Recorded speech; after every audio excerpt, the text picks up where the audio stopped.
पास भी देखोगे तो उसमें एक भी क्वेश्चन गिवन नहीं होगा, है ना। तो अगर आप बैरोमेट्रिक के क्वेश्चन छोड़ भी देते हैं तब भी चलेगा, और अगर किसी ने ट्राई किया है तो वो पूछ सकता है, कोई प्रॉब्लम नहीं। भाई कंसेप्ट तो मैंने आपको बताया ही था, अगर कोई क्वेश्चन होगा तो अपन देख लेंगे। एक्सरसाइज 1 के पार्ट 2 का A3 और A8 पूछा है, तो मैंने पहले पार्ट 2 का डिस्कशन के लिए कहा है। एक्सरसाइज 1 के पार्ट 2 का डिस्कशन देख लेते हैं, क्योंकि पार्ट 1 अपन काफी कुछ डिस्कस कर चुके हैं। पार्ट 2 के डिस्कशन में एक तो A3 पूछा है और A8 पूछा है, फिर B4 पूछा है। तो पहले मैं A3 देख लेता हूँ, फिर A8 चेक कर लेंगे। A4 भी बता दूंगा, कोई प्रॉब्लम नहीं। A4 भी पूछा है, तो यहाँ पर लिख लेता हूँ। A3 पूछा है, A4 पूछा है, A8 पूछा है और B4 पूछा है, B4 पूछा है। तो A3, A4, A15 और B3। A15 भी पूछा है, चलेगा। A15 भी बता दूंगा। A9 भी पूछा है, चलेगा। A9 भी बताऊंगा, ठीक है। चलो अब ये कर लेते हैं अपन सॉल्व, ठीक है। तो चलो देखते हैं अपन ये सॉल्व करके। A3 से शुरू करते हैं अपन, है। बाकी भी मैं आपको बता दूंगा, कोई प्रॉब्लम नहीं है। तो A3 वाले में अपन को गिवन है, दैट इज ठीक है। अब फिर ये बैरोमेट्रिक वाला क्वेश्चन है, कोई बात नहीं, अपन मतलब बैरोमेट्रिक वाला क्वेश्चन पूछोगे तब भी अपन को फर्क नहीं पड़ेगा। तो आपको याद होगा, मैंने आपको ऐसे एक, अगर कोई ट्यूब को अपन ऐसे लिख रखते हैं ना इन्वर्टेड, तो कैसे कैलकुलेट करते हैं प्रेशर, वो मैंने आपको बताया। इस ट्यूब में अपन को गिवन है कि यहाँ पर मरकरी फील्ड है, ये मरकरी फील्ड है, ये अपन को मरकरी दे रखा है। और उस डायग्राम में अपन को ये दे रखा है कि ये टिल्टेड है, कितना 60 डिग्री टिल्टेड है ये वाला, चलेगा। और अपन को गिवन है दैट इज लिक्विड एक्स। अच्छा, इसमें लिक्विड भी चेंज किया है, तो कोई बात नहीं, अगर लिक्विड चेंज किया है तो अपन लिक्विड चेंज करने से कोई प्रॉब्लम नहीं होगा अपन को। तो अपन को ये बताना है कि भाई देखो, जो एक लिक्विड तो अपन को गिवन है क्या, मरकरी। तो ये वाला लिक्विड तो 20 सेंटीमीटर मरकरी हो, एक ये वाला लिक्विड है जो 20 सेंटीमीटर मरकरी है, ये 20 सेंटीमीटर हो गया, है ना। तो मैं एक तो मरकरी ले लेता हूं। अब अपन सबको पता है कि यहाँ पर दो लिक्विड्स गिवन है, तो देखना एक बार है, फिर उसके हिसाब से अपन चेक कर लेंगे। एक अपन ऐसे कर लेते हैं, इधर गैस है, ठीक है। ये गैस इसको इधर पुल कर रहा होगा, ये इसको इधर पुल कर रहा होगा, ये इसको इधर पुल कर रहा होगा, और मरकरी इसको ऊपर पुल कर रहा होगा। मतलब मैं ऐसे बोल सकता हूं, pressure of atmosphere will be equal to pressure of mercury column, जो ये वाला होगा, plus pressure of liquid X plus pressure of the gas, ये हो जाएगा। अब अपन को एक बात पता है, ये तो मुझे गिवन है कितना, 75 सेंटीमीटर गिवन है ना एटमॉस्फेरिक प्रेशर, अपन को गिवन है बिल्कुल, पी एटमॉस्फेयर 75 सेंटीमीटर। तो ये तो मुझे 75 गिवन है, इसको तो हम मरकरी कॉलम को वही ले लेते हैं जो हाइट में अपन को गिवन होता है। लेकिन यहां पर ना ये टिल्टेड है, तो अपन को क्या लेना पड़ेगा, अगर ओपन एंड डाउनवर्ड है तो मैंने आपको बताया था 10 cos 20 cos थीटा, है ना। 20 cos थीटा लेंगे, और थीटा अपने पास 60 गिवन है मेरे ख्याल से, cos थीटा cos 60 डिग्री सबको पता होता है। अब अपन को लिक्विड एक्स के लिए कैलकुलेट करना है, तो अपन को क्या करना होगा कि हमें प्रेशर गिवन है लिक्विड एक्स का, इसका हाइट कितना गिवन है अपन को, 20 सेंटीमीटर। इसमें हाइट मुझे 20 सेंटीमीटर गिवन है और इसका डेंसिटी मुझे 6.8 गिवन है। देखो, अगर ये लिक्विड जो एक्स गिवन है ना अपन को, ये वाला, अगर ये मरकरी गिवन होता तो मैं 20 सेंटीमीटर ही लिख लेता यहां पर, लेकिन ये तो कोई और लिक्विड गिवन है। तो अपन क्या करेंगे, प्रेशर ऑफ मरकरी को ये प्रेशर ऑफ लिक्विड से इक्वेट कर देंगे।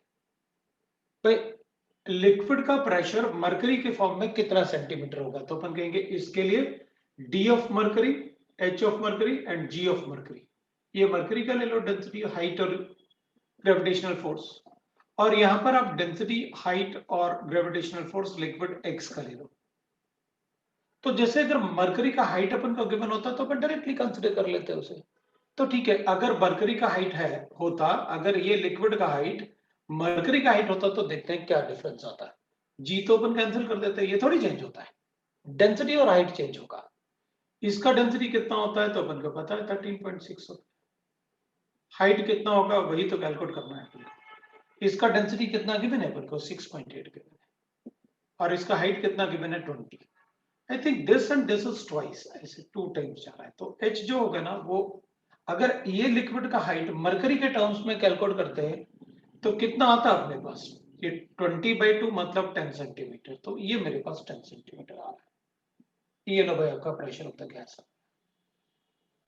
आप cos 60 डिग्री यहां सब्स्टिट्यूट कर लो, तो आपको फिर इन दोनों को सम करके इससे माइनस कर देना, वो आपका आंसर आ जाएगा। ये आपका आंसर है। तो इसमें ऐसा कुछ था नहीं कि अपन वैसे बैरोमेट्रिक प्रेशर, मैंने कहा अभी तक किसी ने पूछा था, मैंने कहा था आप छोड़ सकते हो, कोई प्रॉब्लम नहीं, क्योंकि ये अपने सिलेबस में नहीं है और ना ही वो आता है, कैलकुलेट कर लेंगे। तो अब आगे कैलकुलेट कर लेते हैं। A4 A4 में अपन को गिवन है, ठीक है, इसमें अपन देख लेते हैं, क्योंकि ये तो बैरोमीटर है, प्योरली बैरोमीटर, ओपन बैरोमीटर है, तो अपन कैलकुलेट कर लेंगे। मेरे ख्याल से ये सब कैलकुलेट कर सकते हैं, इसको अपन सम करके इधर माइनस करेंगे, will get the pressure of the gas. A manometer connected to the flask containing ammonia gas have no difference in the mercury level। ठीक है भाई, अपन से ये कह रहा है, एक कंटेनर वेसल है अपने पास, उस वेसल को ये बोल रहा है, ऐसे ओपन वेसल में मैनोमीटर लगा हुआ है, और ये कह रहा है कि मर्करी लेवल में कोई डिफरेंस नहीं है यहाँ पर अमोनिया गैस। चले, as shown in the diagram, तो डायग्राम में अपन को गिवन है वो।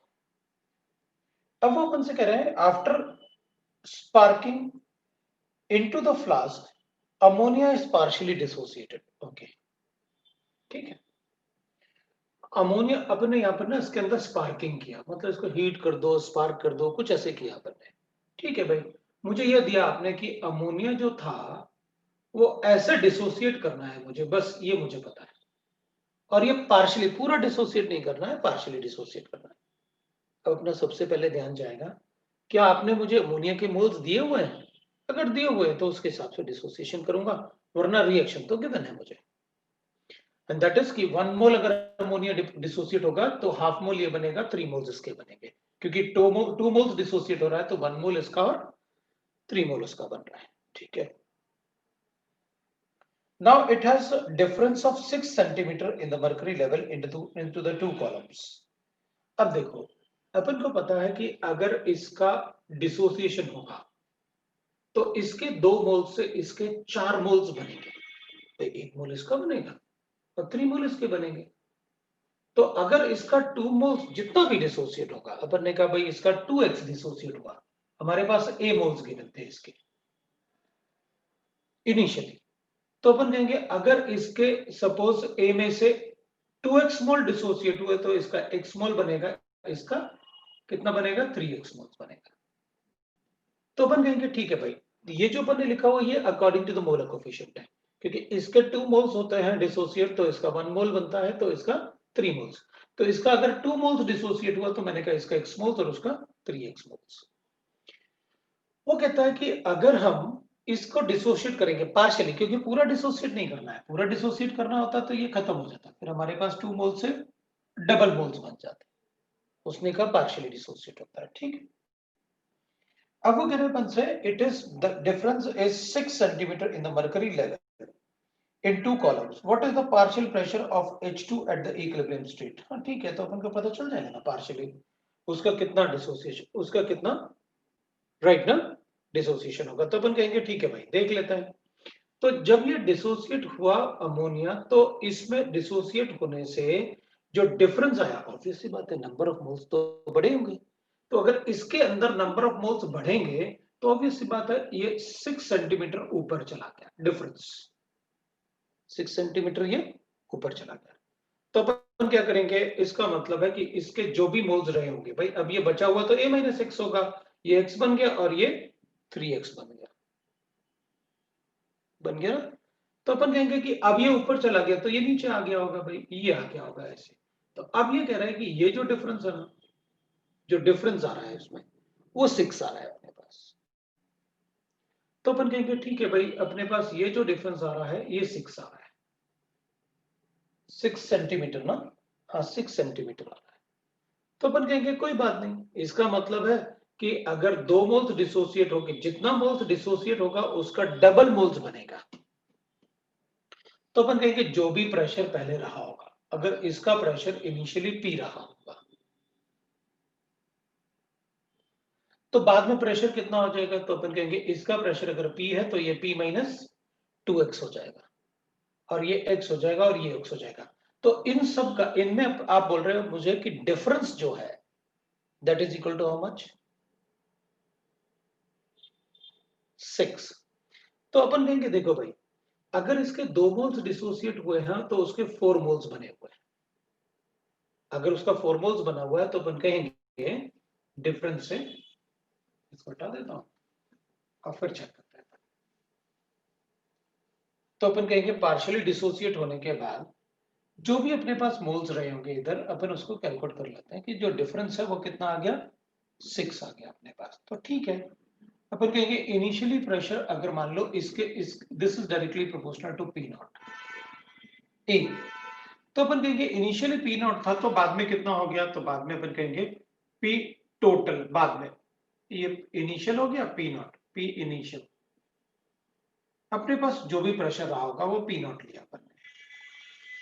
तो प्रेशर आफ्टर फाइनल प्रेशर जो होगा ना that will be proportional to, अब final pressure will be proportional to final number of moles. तो फाइनल नंबर ऑफ मोल्स कितने हैं, इनिशियल नंबर ऑफ मोल्स कितने थे अपने पास A, और फाइनल नंबर ऑफ मोल्स अपने पास कितना है, तो अपन कहेंगे final number of moles will be equal to that is A minus 2x। मतलब फाइनल नंबर ऑफ मोल्स का मतलब है इसके मोल्स जो बचे हुए हैं, इसका मोल्स जो बना हुआ है और उसका मोल्स जो बना हुआ है। ठीक है भाई, तो अपन कहेंगे भाई इसका मोल्स जो बचा हुआ है प्लस x माइनस 3x, ये आ गया अपने पास। तो ये हो जाएगा a 2x माइनस कर लेते हैं इससे, ये प्लस हो जाएगा क्योंकि इसके मोल्स प्लस इसके मोल्स, ये प्लस इसके moles, that will be the final moles, वो अपने पास फाइनल मोल्स होंगे। तो अपन कहेंगे initial pressure that will, final moles अपने पास कितने हो गए, तो a प्लस 2x हो गया। तो अपन कहेंगे that will be directly proportional to final pressure, final pressure हो जाएगा। अब अपन को गिवन है कि इन दोनों का डिफरेंस जो है ना, फाइनल प्रेशर और इनिशियल प्रेशर का डिफरेंस, क्योंकि फाइनल प्रेशर कितना हो जाएगा, पीएफ ले लिया आपने, तो P naught is the initial pressure और फाइनल प्रेशर कितना है अपने पास, पीएफ। तो PF is the final pressure और final that will be proportional to A, और ये जो पीएफ ले रहे हैं अपन that will be finally final mole से प्रोपोर्शनल लिखेंगे तो a प्लस 2x है। अब अपन को क्या गिवन है, अपन को गिवन है कि final pressure minus initial pressure में डिफरेंस कितना है, 6। इनिशियल प्रेशर में डिफरेंस कितना है, 6। तो that should be proportional to final moles कितने हैं, a plus 2x minus a, इसका डिफरेंस होना चाहिए। तो ये डिफरेंस मुझे कितना गिवन है, 6। इसका मतलब है a तो कैंसिल हो गया इधर, तो इसका मतलब ये हुआ कि 6 is directly proportional to 2x, so x should be equal to 3, है ना, डिवाइड कर लेते हैं, x should be proportional to 3 और x विल और x will be equal to 3। अगर अपने पास x का वैल्यू 3 आया, अगर अपने पास x का वैल्यू 3 आया तो क्वेश्चन में अपन से क्या पूछा है, व्हाट इज द राइट ना, अपन से पूछा है partial pressure of hydrogen. So pressure of hydrogen is directly proportional to what, 3x। तो pressure of hydrogen will be directly proportional to 3x and x will be equal to 3, so it will be proportional to 9। मतलब hydrogen का जो pressure आएगा वो 9 आना चाहिए। We got the answer। ये अपना आंसर। अब देखो ये सारा पार्ट मैंने आपको एक प्रॉपर मेथड बताने के लिए कहा, अदरवाइज मुझे यही आंसर दिख रहा था।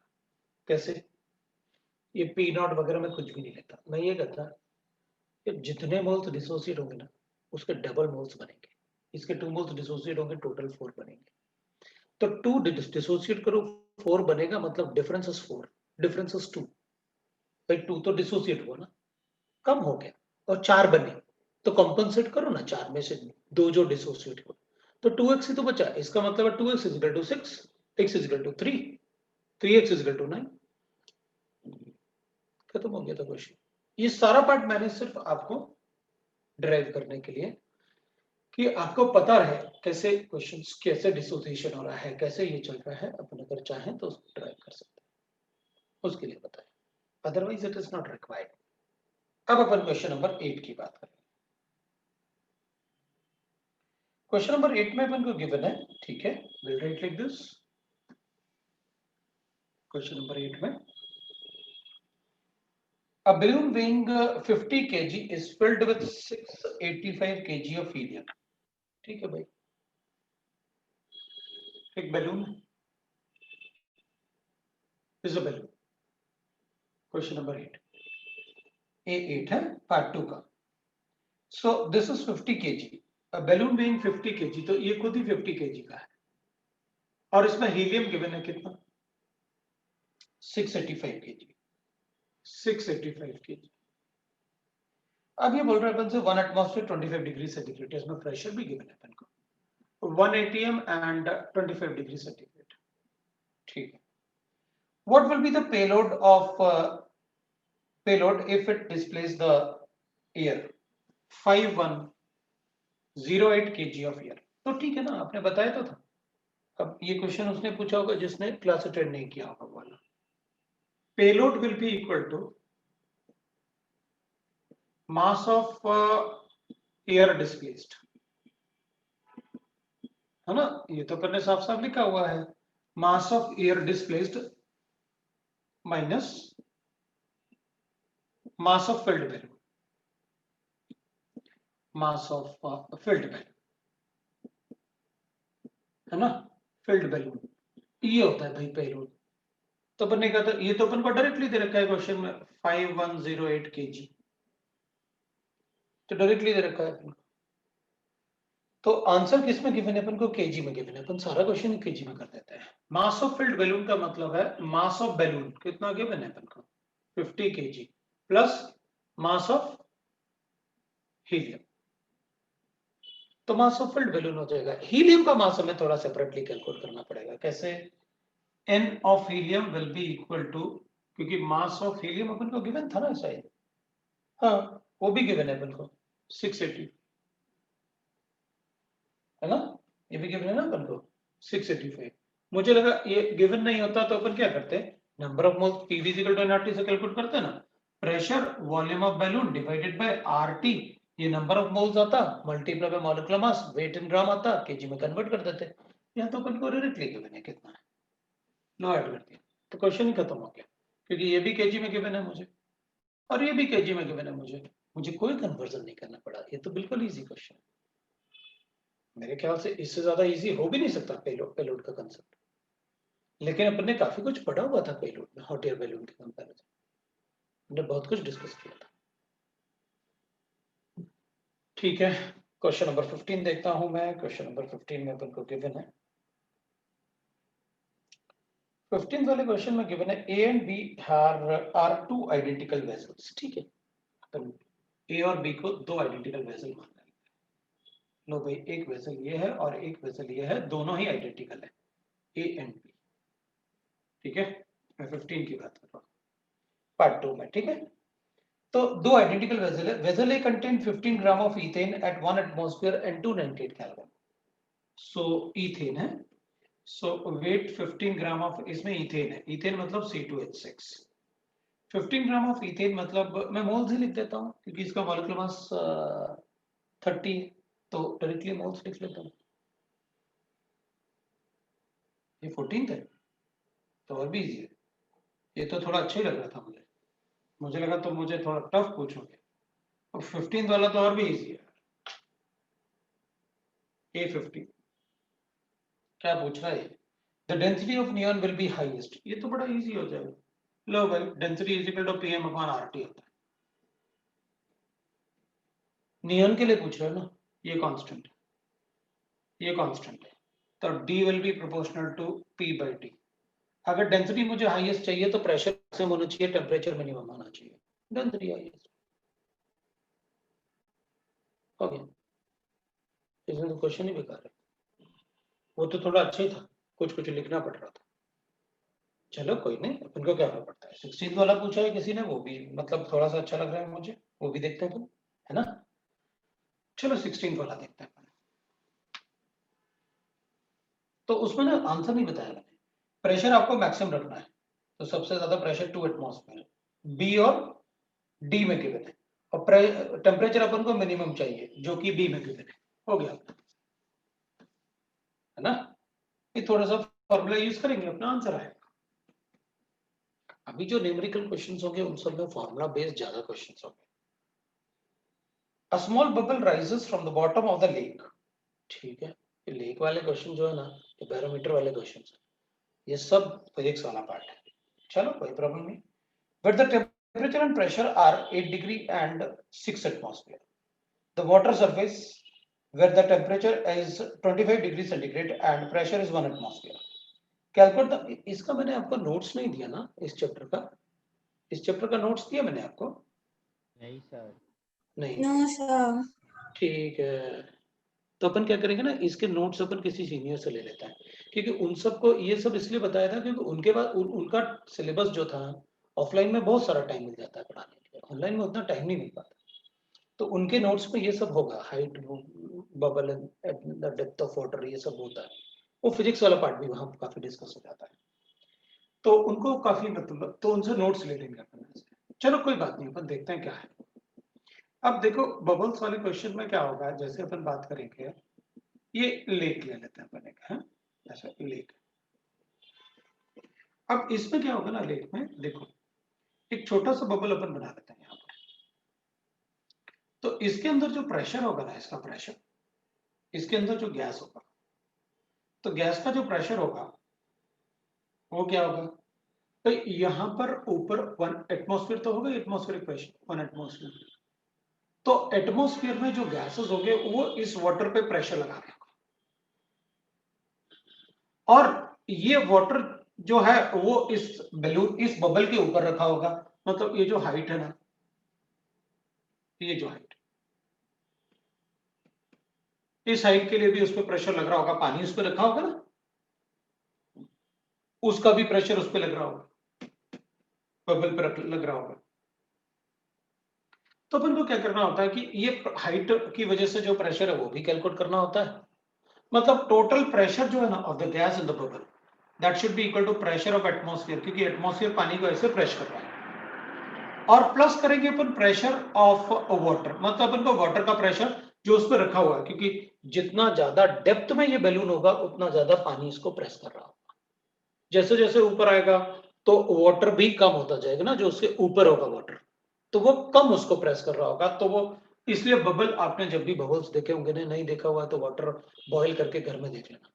उसमें क्या होता है, नीचे जो बबल निकलता है ना बर्तन में, उससे जैसे जैसे वो ऊपर आता है ना, उसका साइज बढ़ता जाता है, बिकॉज वाटर का मास कम होता जाता है। तो अपन कहेंगे भाई ये हाइट ऐसे ऊपर आता रहेगा, ऊपर आता रहेगा, तो बबल्स जैसे जैसे ये बबल ऊपर आएगा ना, ऐसे था पहले, फिर ऐसे हो जाएगा, फिर ऐसे हो जाएगा, फिर ऐसे हो जाएगा, फिर ऐसे हो जाएगा, ऊपर आके फूट जाएगा। इस टाइप से होता है। तो इसमें वाटर का प्रेशर कैसे कैलकुलेट करेंगे, ये तो एटमॉस्फेरिक प्रेशर हो गया जो भी अपन को गिवन होगा, 1 एटमॉस्फेयर है तो अपन कहेंगे 76 सेंटीमीटर ऑफ मर्करी, क्योंकि 1 एटमॉस्फेयर होगी ना 76 सेंटीमीटर। और वाटर का प्रेशर क्या होगा, तो अपन को पता था, डेंसिटी ऑफ वाटर बताओ और ग्रेविटेशनल बताओ, एच हाइट कितना है वो बताओ, मैं बता देता हूं। That is the pressure of the gas present in the bubble at the depth of height h, बता देंगे। चलो देखते हैं क्वेश्चन क्या है। A small bubble rises from the bottom of the lake where the temperature and the pressure are given to us. The water surface where the temperature is 25 degrees centigrade and 1 atmosphere. Calculate the final volume of the bubble if its initial volume is 2 ml. उसमें क्या है, इसका pressure इधर कितना है वो देख लेते हैं। लो भाई, P1 V1 upon T1 is equal to P2 V2 upon T2, क्योंकि उसने फाइनल वॉल्यूम पूछा है। तो ये बबल जब ऊपर की तरफ जाएगा तो इसके अंदर का गैस थोड़ी चेंज होगा, उसका साइज चेंज होगा। तो इसका मतलब है number of moles of the air inside the bubble तो कांस्टेंट रहेगा।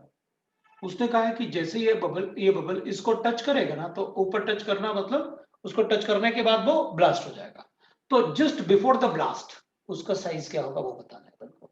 तो just before the blast pressure कितना हो जाएगा 1 एटमॉस्फेयर। तो यहाँ पर कितना गिवन है अपन को, इधर ये तो प्रेशर, अब ये इसमें ये वाला कंसेप्ट नहीं बता रहा है कि उधर प्रेशर कितना है, क्योंकि वो अपन को गिवन है।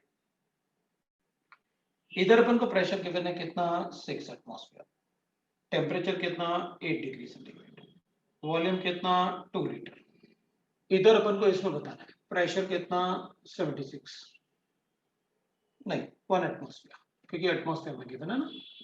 टेम्परेचर कितना 25 डिग्री सेंटीग्रेड और वॉल्यूम कितना, यही तो बताना है।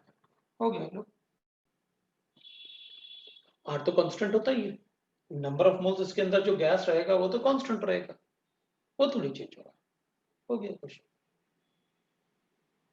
मैंने तो आपको हाइट वाला कंसेप्ट भी बता दिया कि कैसे अपन एट द डेप्थ कैसे अपन उसका प्रेशर कैलकुलेट कर सकते हैं, अपन को ऑलरेडी प्रेशर गिवन है, ठीक है ना। तो अपन को वैसे बता सकते हैं। आप वॉल्यूम कैलकुलेट करो, प्रेशर गिवन है आपको, आप कैलकुलेट कर लेना। आप मुझे मतलब मुझे नहीं लगता मुझे बताना चाहिए। 8 डिग्री सेंटीग्रेड, सो 273 प्लस 8 हो गया अपने पास 281। That will be equal to pressure कितना 1 एटमॉस्फेयर, वॉल्यूम अपन को बताना है, टेम्परेचर 298। लो भाई बता देना आंसर आ गया। ठीक है, 12 से थोड़ा ज्यादा आएगा, वो देखने से पता चल रहा है। ये 1 है ना, 281 298, तो थोड़ा सा कंसेप्ट। फिर बी में पूछा है अपन से, किसी ने पूछा था अपन से, B4 पूछा था। तो चलो B4 देखते हैं। B4 वाले में इट इज डाल्टन्स लॉ है ना, डाल्टन्स लॉ पार्शियल प्रेशर। चलो देखते हैं अपन क्या पूछा डाल्टन्स लॉ में। अब ना देखो, थोड़ा सा हमें कॉमन सेंस तो यूज करना ही होगा, क्योंकि अब जो चैप्टर जो अपन पढ़ेंगे ना उसमें कॉमन सेंस आपको यूज करना कंपलसरी है। और जैसे मैं आपको बता रहा हूँ वैसे तो कॉमन सेंस यूज करेंगे। The total pressure for the mixture of oxygen and hydrogen अपन को गिवन है, इसमें O2 गिवन है और H2 गिवन है, इसका P टोटल अपन को गिवन है 1 एटमॉस्फेयर। चलेगा, is 1 atmosphere. The mixture is ignited and the water is removed. The mixture is ignited and the water is removed. कैसे भाई? The total pressure for the mixture of hydrogen and oxygen is 1 atmosphere. The mixture is ignited and the water is removed. The remaining gas is pure hydrogen and exert a pressure of this. Now, पता है वो क्या बोल रहे हैं? क्योंकि मैंने फिर से इसलिए पढ़ा कि ignited मतलब क्या? वो कह रहा है कि जब अपन इन दोनों को रिएक्ट करेंगे ना, तो ये H2O बनाएगा लिक्विड।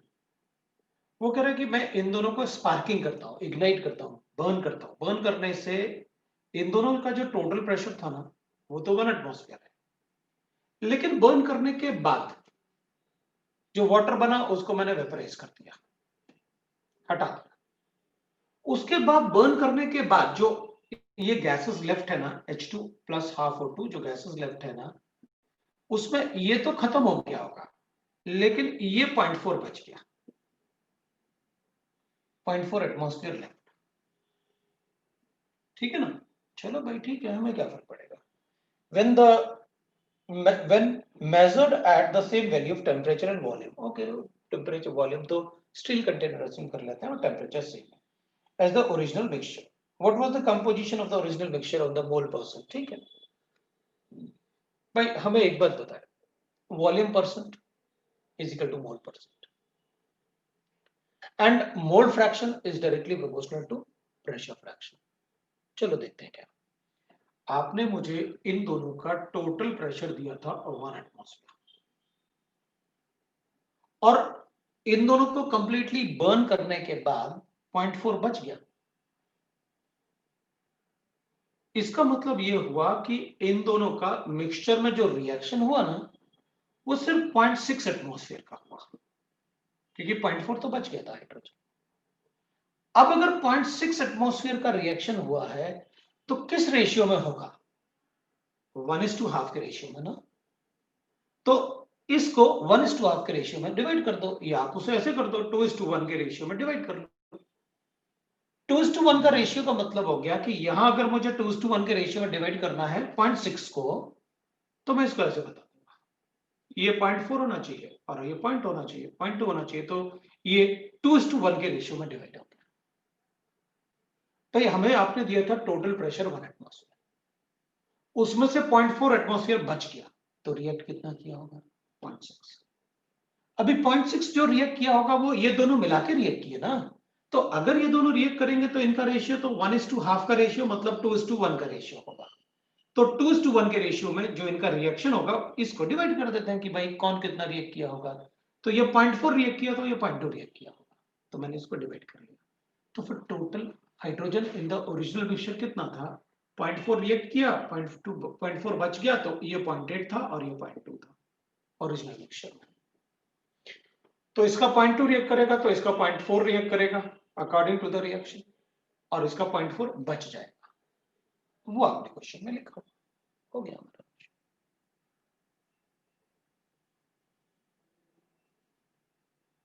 ठीक है, अब अपन से B3 भी पूछा है इसी का, एक बार अपन B3 भी देख लेते हैं कोई कैसे। ये देखो मतलब इसमें कुछ ऐसे था नहीं, ये तो अपन कहेंगे इसमें प्रेशर से ज्यादा मुझे मोल कॉन्सेप्ट लगता था। तो इतने मोल्स बच गए, इतने रिएक्ट किए, रिएक्शन ऐसे होगा H2 और O2 में, उसी रेशियो में डिवाइड करो तो पता चल जाएगा कि क्या रेशियो था इनिशियली, है ना। अब अपन B3 की, ये B4 था, अब मैं B3 की बात भी कर लेता हूं। B3 में अपन को गिवन है a compound exist in gaseous phase both as monomer and dimer. ठीक है भाई, एक कंपाउंड A, ये मोनोमर मतलब एक एटम और डाइमर मतलब A2 एटम, ऐसे वो दोनों में एग्जिस्ट करता है। ये मोनोमर है, ये डाइमर है। जैसे मोनोमर मतलब एक ऑक्सीजन, डाइमर मतलब दो ऑक्सीजन, ट्राइमर मतलब तीन oxygen, that is a trimer of oxygen. ठीक है भाई, कोई बात नहीं। अब क्या, the atomic mass of A is 48 and the atomic mass of A2 is 96, होना ही चाहिए भाई। अगर एक एटम 48 है एटॉमिक वेट, तो ऑब्वियस सी बात है, मैं कहूंगा इसको मुझे डबल करना पड़ेगा, ये 96 ग्राम,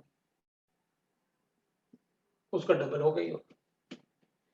In an experiment, 96 gram of compound A was confined in a vessel of volume this much. अब वो क्वेश्चन क्या है, वो अपन से कह रहा है कि अब एक एक्सपेरिमेंट करते हैं। वो कह रहा है एक्सपेरिमेंट में in an experiment 96 gram of compound was confined in the vessel of volume। तो अपन इसमें कंपाउंड मुझे नहीं पता दोनों में से कौन सा बोल रहा है, क्योंकि उसने डाइमर और ट्राइमर ऐसा कुछ भी नहीं लिखा, बस उसने ये लिखा कि मैंने ना 96 ग्राम ऑफ कंपाउंड A, मुझे ये नहीं पता कि वो डाइमर में है या ट्राइमर में। That was confined in the vessel, और वेसल का वॉल्यूम अपन को गिवन है इसमें, तो वेसल का volume is 33.6 litres, that is 33.6 litre, and the temperature is given to us 273 degree, so temperature is 273 plus 273, that is equal to 546 Kelvin. Okay, 546 Kelvin हो गया हमारे पास। The pressure developed if the compound exists as dimer to extent of 50% by weight। ठीक है, अब वो करा कि आप प्रेशर बताओ कितना होगा अगर इसमें से जो कंपाउंड A है ना, इसमें जो कंपाउंड है ना, अगर ये 50% इस फॉर्म में है और 50% उस फॉर्म में, तो फिर कैसे बताएंगे। ठीक है भाई, बता देंगे प्रेशर। भाई मुझे ये पता है कि इसमें टोटल मोल्स कितने हैं, उसका एटॉमिक मास 2 है, तो टोटल मोल्स आपने 2 मोल्स ले लिए ना, तो अपन कहेंगे इसमें that is equal to 2 moles of compound, total 2 moles थे। अगर 50% ये मतलब 1 मोल A2 के फॉर्म में होगा और 1 मोल A के फॉर्म में होगा, तो प्रेशर बताना है। प्रेशर तो अपन PV इक्वल टू nRT से कैलकुलेट करेंगे। सो अपन कहेंगे भाई pressure will be equal to PV equal to nRT, ये तो अपन को पता है कि इससे कैलकुलेट कर लूंगा, बट वो कैसे कैलकुलेट करें जो आप बताना चाहते हैं। ठीक है, तो अपन कहेंगे भाई ठीक है, मान लेते हैं कि भाई ये A2 था, और अगर ये डिसोसिएट होगा तो ट्वाइस ऑफ A में कन्वर्ट होगा। अब अपन ने उसने लास्ट में क्वेश्चन में लिखा था, अपन को लास्ट में क्वेश्चन में क्या लिखा था उसने कहा था if the compound exist as a dimer to the extent of 50% by weight. 50% by weight. ठीक है भाई, तो अपन कहेंगे कि भाई प्रेशर इसमें n कैलकुलेट करना पड़ेगा अपन को, नंबर ऑफ मोल्स। तो what will be the pressure?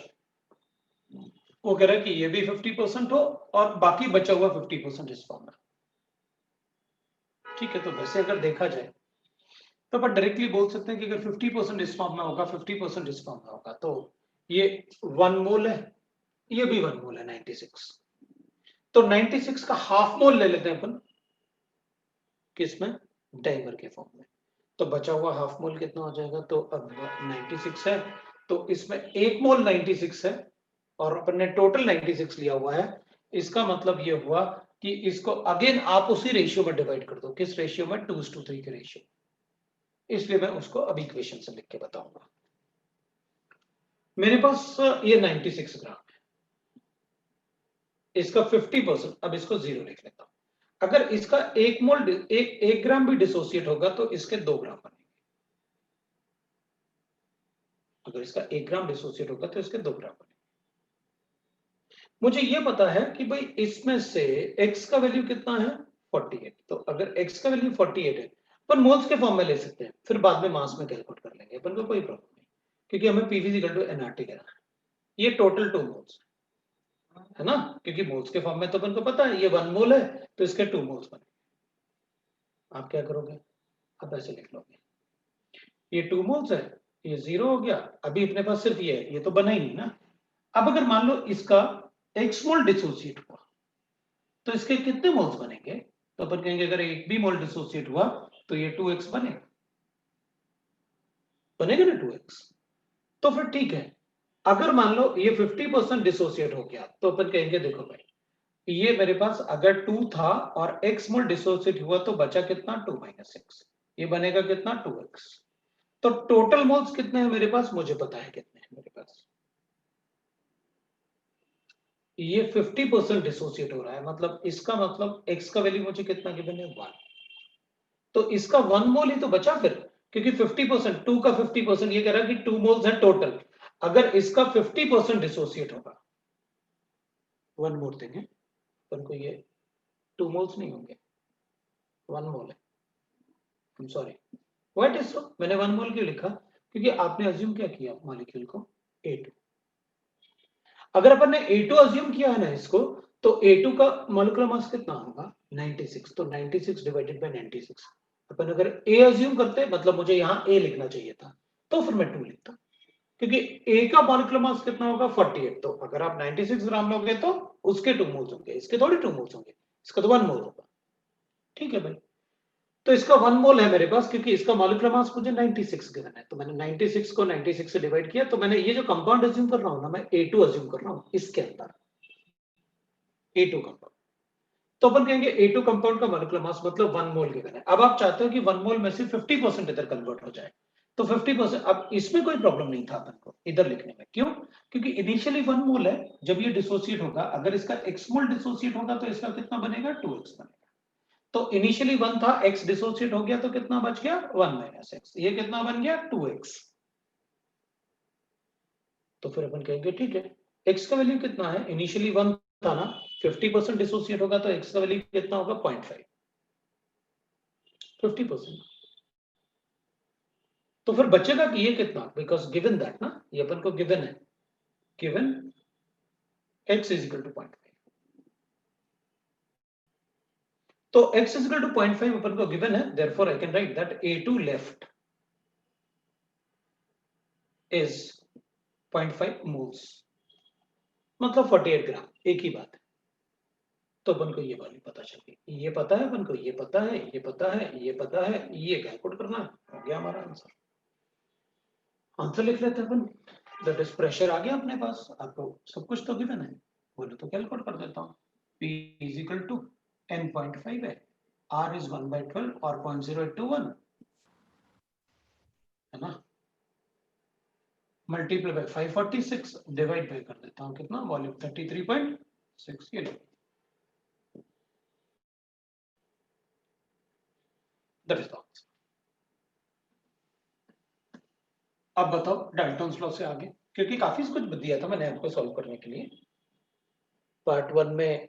ये तो होमवर्क वो था जो दिवाली से पहले था, अभी दिवाली के बाद वाला होमवर्क तो गेश स्टेट था पूरा, पर डाल्टन्स लॉ तक तो मैंने दिवाली से पहले दिया था। पार्ट 1 का B3 बता दिया मैंने, अब सिर्फ फाइनल आंसर बता दीजिए। हाँ तो लिखेंगे ना फिर final answer. Final answer will B 0.5 into कितना आएगा अपने पास, 0.5 इंटू 25 के आसपास आएगा। सो 12.5, ये थोड़ा कम आता है, 12.5 से कम आएगा, तो 12.5 डिवाइडेड बाय 33.6, तो 12.5 और 6, ये थोड़ा सा अपने पास 1/3.3 के आसपास है, ऐसे कुछ आंसर आ जाएगा। सर टोटल मोल्स मानेंगे ना सर? सर टोटल मोल्स लेंगे ना 1.5? हाँ तो ये A2 का प्रेशर पूछा था ना अपन से, वही तो पूछा था अपन से, क्या पूछा था? The pressure developed if the, अच्छा मुझे टोटल मोल्स लेना पड़ेगा। रीजन क्या है? क्योंकि ना मैंने सिर्फ इसका प्रेशर कैलकुलेट किया, क्योंकि वेसल में तो ये भी रहेगा, इसका भी प्रेशर कंसिडर करो ना, क्योंकि अपन को तो बिल्कुल आएगा 1.5। रीजन क्योंकि मैंने सिर्फ इसका मोल्स, ये जब 1.5, ये 50% डिसोसिएट अज्यूम किया अपन ने, x का वैल्यू 0.5 से, तो ये 0.5 नहीं होगा, ये 1.5 होगा, क्योंकि मुझे क्या लेना पड़ेगा, इसके अंदर A2 तो डिसोसिएट हो गया, किसमें, ट्वाइस ऑफ A में, लेकिन वेसल के अंदर जो प्रेशर होगा वो तो इसका और इसका दोनों का मिला के होगा ना, तो 1 - 6 और 2x दोनों लेना पड़ेगा अपन को, तो ये 1.5 आएगा। अगर 1.5 होगा तो मैं लिखूंगा इसको 1.5 इंटू 25 के आसपास, सो 25 के आसपास मतलब 37.5, 1 से ज्यादा ही आएगा आंसर, 1 से ज्यादा ही आएगा आपका आंसर।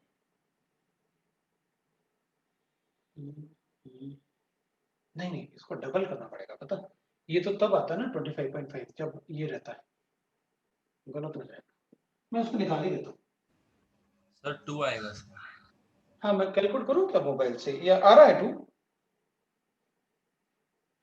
सबसे आ रहा है तो ठीक है, नहीं तो मैं कैलकुलेट कर देता हूँ, फिर मैं कैलकुलेटर यूज करूँगा। 0.001 के आसपास आएगा। हाँ तो फिर 2 आंसर लिखेंगे, बिल्कुल answer will be equal to 2। लो भाई आंसर आ रहा है वेसल के लिए, ये आंसर आ जाएगा अपना। अब बता दो, ये तो आपका वो होमवर्क था जो आप दिवाली से पहले वाले पार्ट को बोल रहे थे, दिवाली के बाद वाला होमवर्क भी तो बताओ। ये तो दिवाली से पहले वाला होमवर्क था, दिवाली के बाद वाले होमवर्क का क्या, ये तो बोलो।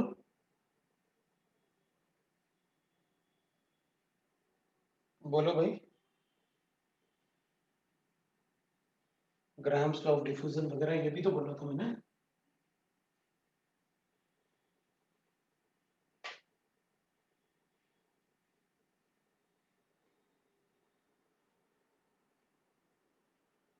बोलो बोलो बोलो, C2C3 पार्ट 1 का C2C3, अच्छा पार्ट 2 में नहीं पूछा, पार्ट 1 का C2C3 पूछ रहा है।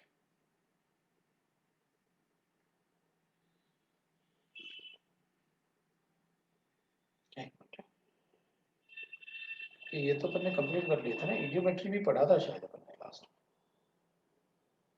चलो C2C3 ही देख लेते हैं अपन पहले। ओके, C2 अपन को गिवन है, if a 2 litre flask of N2, ठीक है, C2 देखते हैं अपन पहले, हैं पार्ट 1 कर रहे हैं अपन।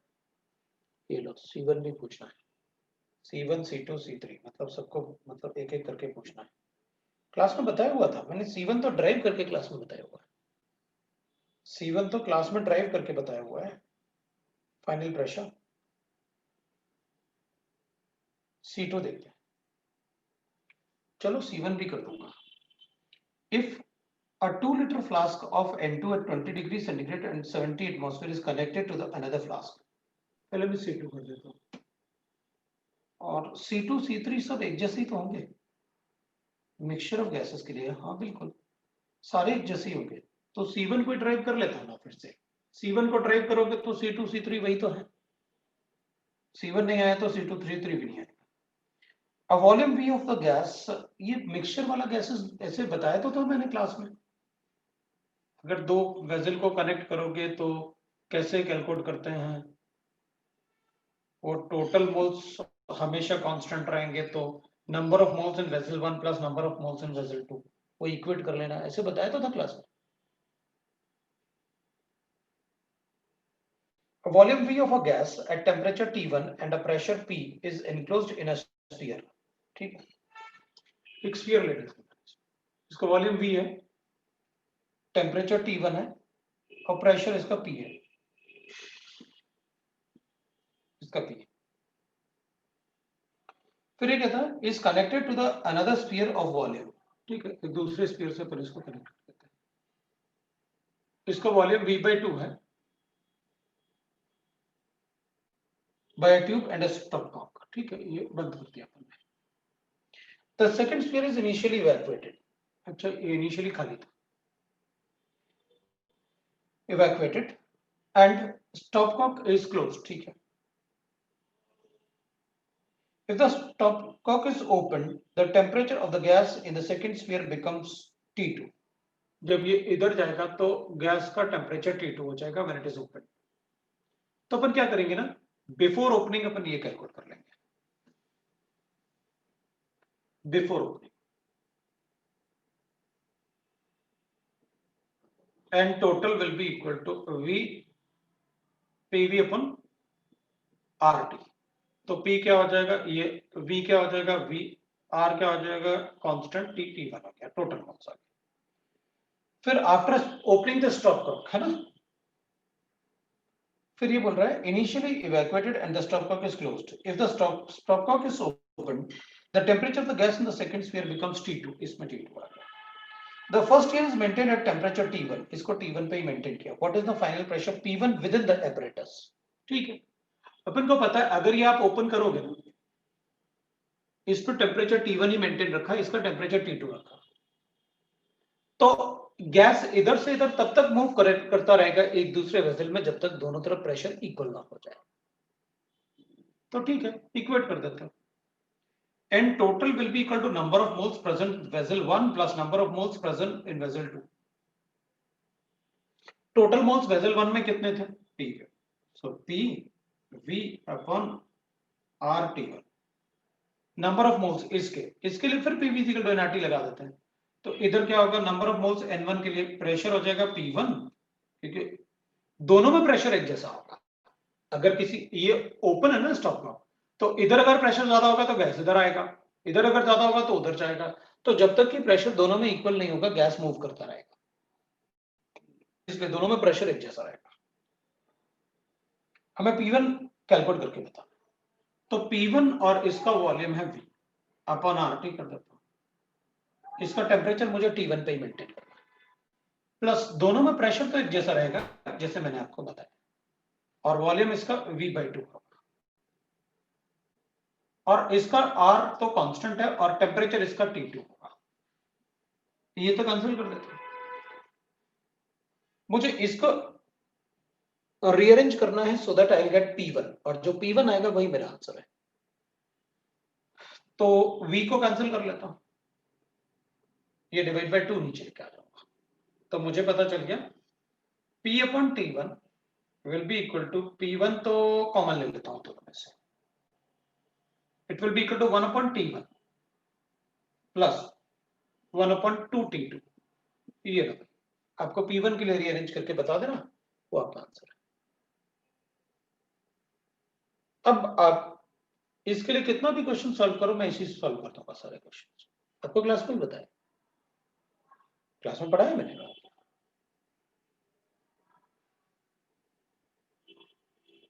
तो मेरे ख्याल से अपन कर सकते हैं इसको, कोई प्रॉब्लम नहीं है।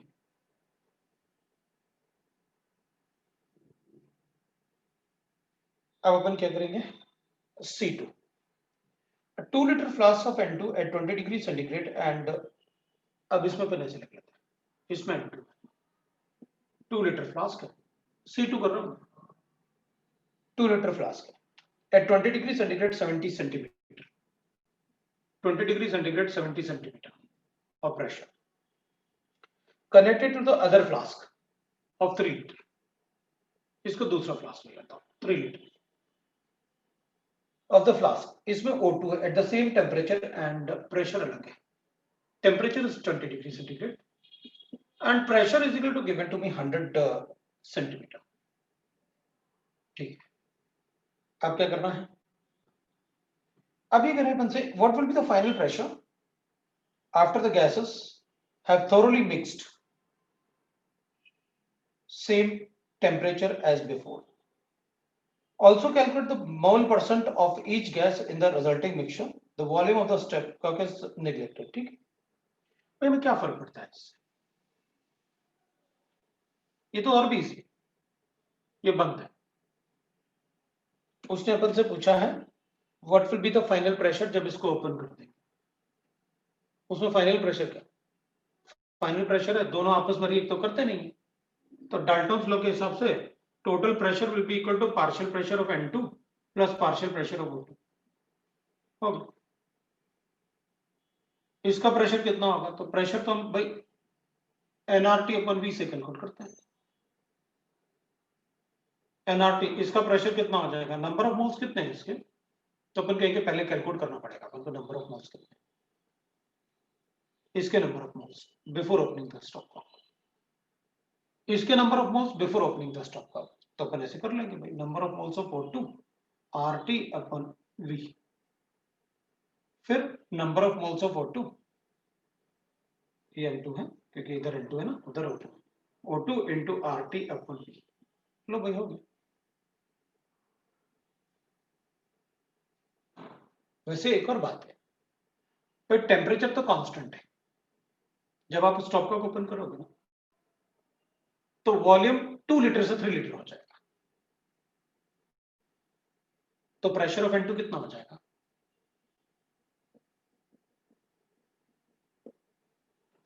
प्रेशर ऑफ N2 कितना हो जाएगा? तो अपन कहेंगे भाई ठीक है, बाकी सब तो कांस्टेंट है ना, नंबर ऑफ मोल्स में चेंज थोड़ी आएगा। अब क्लोज करके रखो या ओपन करो उधर मोल्स चले जाएंगे, बस मोल्स में थोड़ी चेंज आएगा।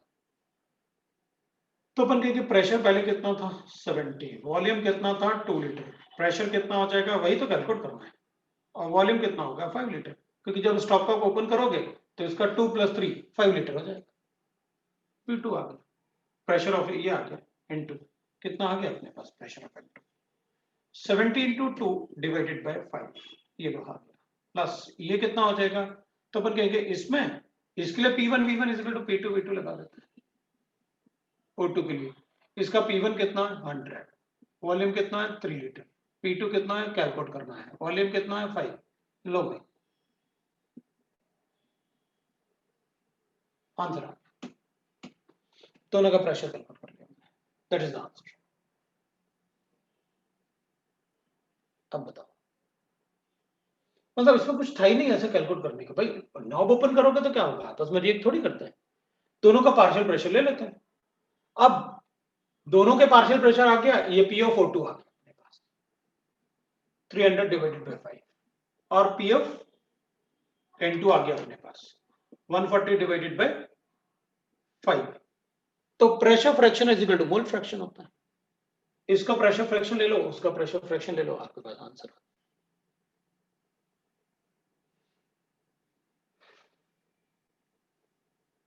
ठीक है, आंसर अपन को अगर ये अपन ने mm में कैलकुलेट किया है क्योंकि सेंटीमीटर में गिवन है, जो भी आंसर आएगा उसको 76 से डिवाइड कर देना, you'll get the आंसर। कितना 140 डिवाइड बाय 5 आया अपने पास। तो आंसर अगर एटमॉस्फेयर में गिवन है आप एटमॉस्फेयर में लिख देना, कोई प्रॉब्लम नहीं। ये अपन ने सेंटीमीटर में कैलकुलेट किया, उसको 76 से डिवाइड कर देना तो सर एटमॉस्फेयर में आ जाएगा। ये तो और भी ज्यादा इजी था। थर्ड वाला, 2 फ्लास्क ऑफ इक्वल वॉल्यूम, ये तो नहीं बताऊंगा, ये क्लास में किया हुआ question. Narrow tube of negligible volume. Initially, both the flasks are at 300 Kelvin and 0.6 moles of O2 at 0.5 atmosphere is given. One of the flasks is then placed in the 600 Kelvin. हाँ तो बिल्कुल same question अपन ने class में किया हुआ है। अभी इसके पहले मैंने ड्राइव किया हुआ है कि दूसरे वाले फ्लास्क को डिफरेंट टेम्परेचर पर रखो एंड टोटल करो ना, C3 और C1 दे आर सेम। और लास्ट वाले में देखो ना फाइनल प्रेशर ही पूछा है।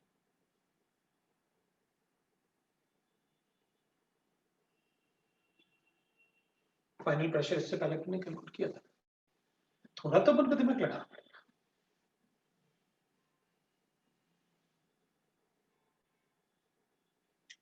अपन D1 की बात करते हैं।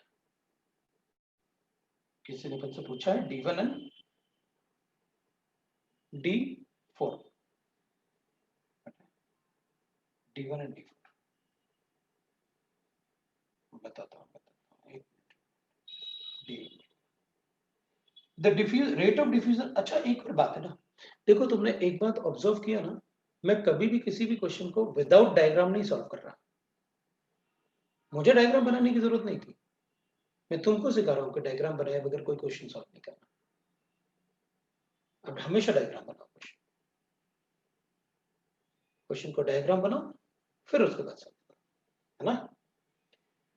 The rate of diffusion of the two gases A and B are in the ratio of 1:4. If the ratio of their masses present in the mixture is 2:3, ठीक है, their mole fractions, the ratio of their mole fractions is, ठीक है। देखो मुझे अच्छे से पता है कि आपने मुझे क्वेश्चन में बताया हुआ है, मेरे पास दो गैसेस हैं A and B, इनके number of moles Na dash और Na Nb डैश, ये आपने मुझे बताया। क्यों? क्योंकि आपने मुझे ऐसे भी बताया, इधर Na डैश और इधर Nb डैश। जो बाहर आ गया वो आपने Na Nb लिया था फॉर्मूले में, अगर मुझे आपको याद होगा तो Ra/Rb is equal to under root of molecular mass of A upon molecular mass of B, inversely proportional to molecular mass। इधर अपन ने क्या लिखा था, Na upon Ta into Tb upon Nb is equal to, अपन इसे लिख सकते हैं, that is under root of molecular mass of A divided by molecular mass of B। अपन ने कहा था molecular mass तो गैसेस के होंगे ना जो अंदर प्रेजेंट है, बिल्कुल, जिसका मास ज्यादा होगा वो डिफ्यूज कम होगा, दैट्स व्हाई वो इनवर्सली प्रोपोर्शनल है। अपन ने कहा था अगर मैं मॉलिक्यूलर मासेस को, इनको नंबर ऑफ मोल्स, अंदर वाले नंबर ऑफ मोल्स से अगर डायरेक्टली प्रोपोर्शनल करना है तो अपन ने कहा था जिसका नंबर ऑफ मोल्स अंदर ज्यादा होगा उसका रेट ऑफ डिफ्यूजन भी ज्यादा, तो अपन ने ऐसे लिखा था।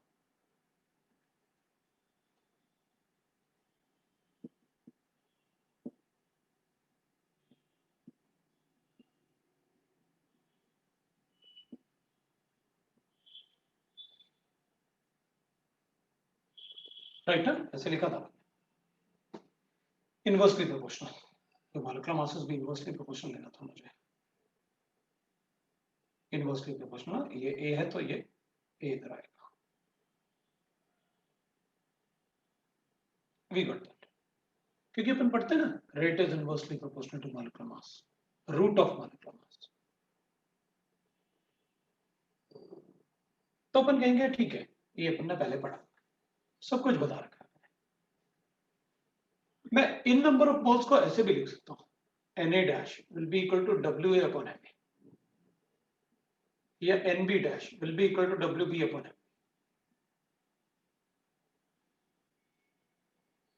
तो फिर मैं इसको ऐसे भी लिख सकता हूं, Ma will be equal to that is Wa upon Na dash, ऐसे लिख सकता हूं,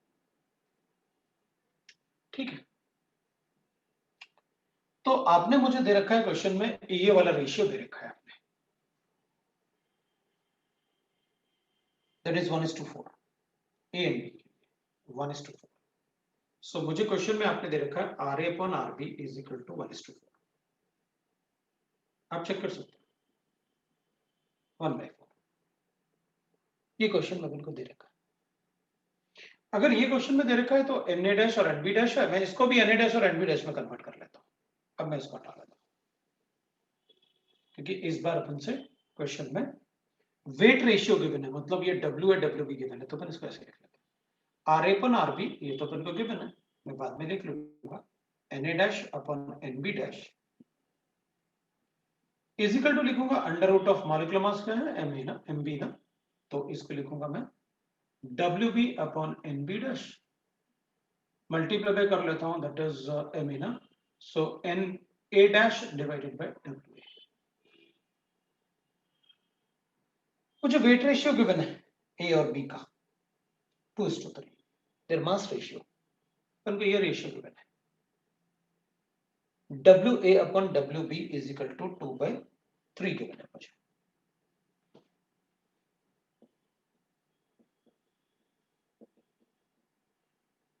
और क्वेश्चन में पूछा है what is their molar ratio, मतलब Na डैश और Nb डैश को पूछा है, ये और ये पूछा है क्वेश्चन में। क्या हम बता सकते हैं? बिल्कुल बता सकते हैं। ये अपने पास गिवन है, ये मल्टीप्लिकेशन साइन है, मल्टीप्लिकेशन साइन ये अपन को गिवन है 1/4 विल बी इक्वल टू, ये तो अपन से पूछा है Na dash upon Nb dash into, मैं इसको अंडर रूट ले लेता हूं, तो Na dash upon Nb dash is equal into क्या है अपने पास WB अपॉन WA। हमें W अपॉन WB गिवन है 2/3, तो WB अपॉन WA 3/2, इसको 3/2 लिखो और Na डैश और Nb डैश को कैलकुलेट कर लो, गॉट द आंसर। ये आपका क्वेश्चन नंबर D1 है।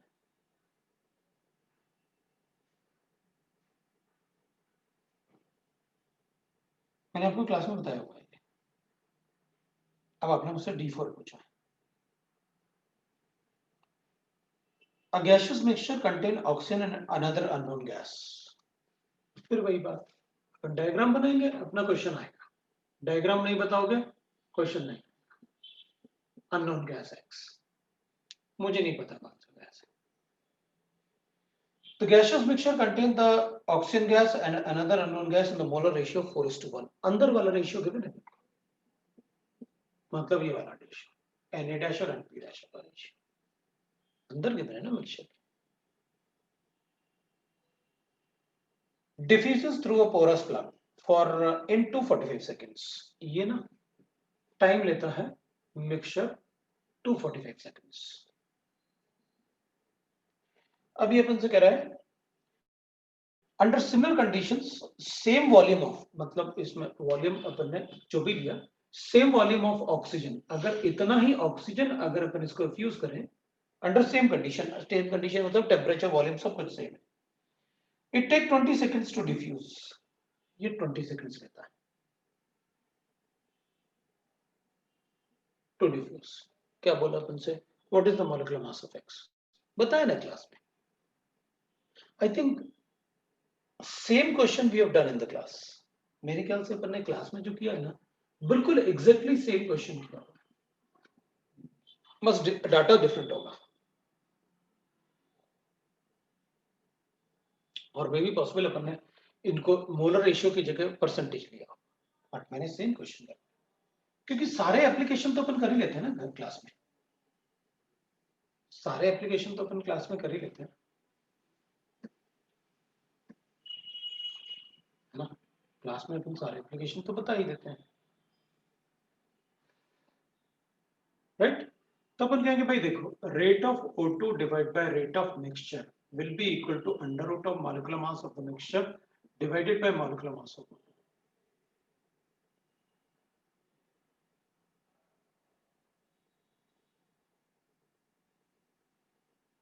Rate of O2, so volume of O2 divided by time of O2 into time of mixture divided by volume of mixture is equal to under root of molecular mass of mixture divided by molecular mass of O2। अब substitute कर लेते हैं, volume तो उसने कहा same है, time of mixture is 245 seconds, ये 245 divide by 220 करना है, under root of molecular mass, ये अपन कैलकुलेट कर लेते हैं मिक्सचर का और O2 32 हो गया। मैं molecular mass of the mixture calculate कर लेता हूं। Molecular mass of the mixture is average mass of two gases, तो इसमें अपन कर लेते हैं A1X1 प्लस A2X2।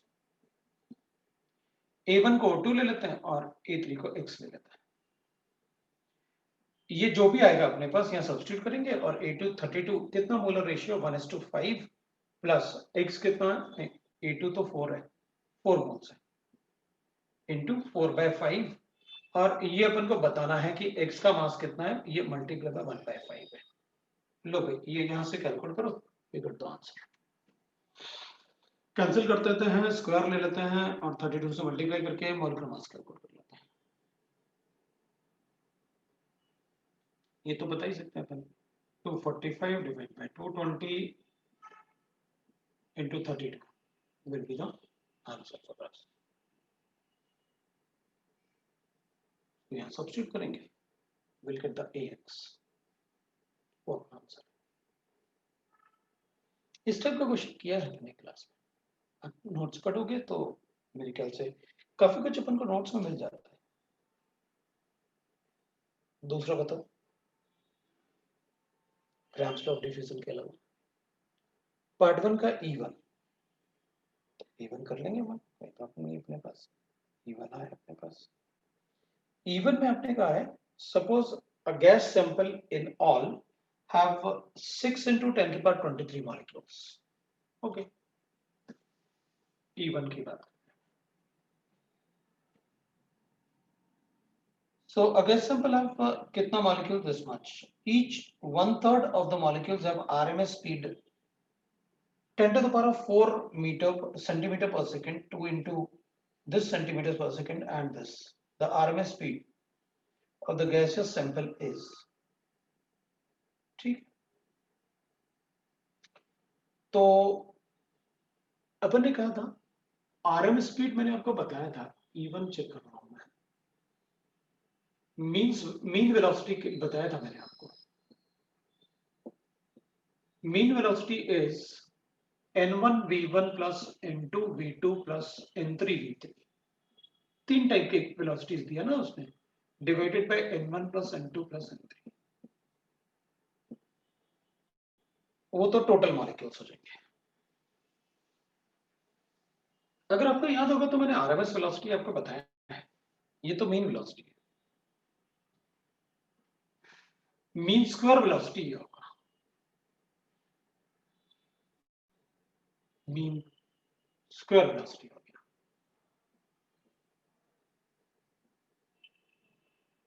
और रूट मीन स्क्वायर वेलोसिटी, तो मैं इसको ऐसे लिखूंगा। लो भाई, मेरा आंसर आ गया।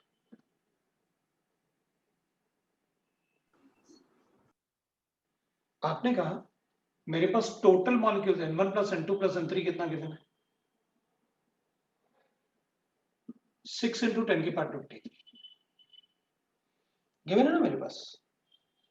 Suppose a gas sample have 6 into 10 की पावर 23 मॉलिक्यूल्स, 1/3, मतलब इसका 1/3 हो गया, मतलब 1/3 को इससे मल्टीप्लाई करूंगा तो 2 into हो जाएगा, 2 into 1/3 हो जाएगा ना, क्योंकि 1/3 है v1 वेलोसिटी, वो मुझे गिवन है क्वेश्चन। फिर 1/3 है v2 वेलोसिटी, वो भी मुझे गिवन है क्वेश्चन। सब्स्टिट्यूट करके अपना आंसर कैलकुलेट कर लो। n1 is 1/3 of this, तो 1/3 से मल्टीप्लाई करूंगा तो 2 into 10 की पावर 23। वेलोसिटी कितना है? 10 की पावर 4 सेंटीमीटर पर सेकेंड, तो 10 की power 4 to the power of 2। फिर प्लस n2 कितना है? 2 into 10 की पावर 23। कितना वेलोसिटी है? 2 into 10 की पावर 4। इसको स्क्वायर कर लो, फिर 1/3, सो 2 into 10 की पावर 23, ये 1/3 हो गया। वेलोसिटी कितने गिवन है मुझे? थर्ड वाला 3 into 10 की पावर 4, इसको स्क्वायर और divide by n1 plus n2 plus n3, this plus this plus this, ये लो आंसर। ये कैलकुलेट करके बताना था मुझे, मैंने आपको सब कुछ बताया। अपन ने क्लास में सारा कुछ डिस्कस किया, इसलिए जब भी मतलब ऐसे ना कि जब भी हमें कोई क्वेश्चन अपन ने सॉल्व किया ना, तो थोड़ा जल्दी अपन को उनके डाउट्स को डिस्कस कर देना चाहिए, ताकि आपको ये पता रहे कि उनको क्वेश्चन कैसे सॉल्व करना है। जीरो,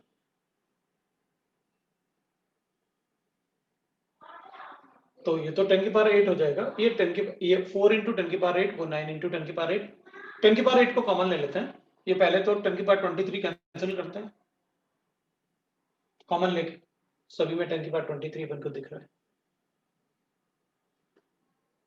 फिर 10 की पावर 8 कॉमन लेंगे, तो we are able to write the answers. Calculation अभी बताओ, नेक्स्ट क्वेश्चन।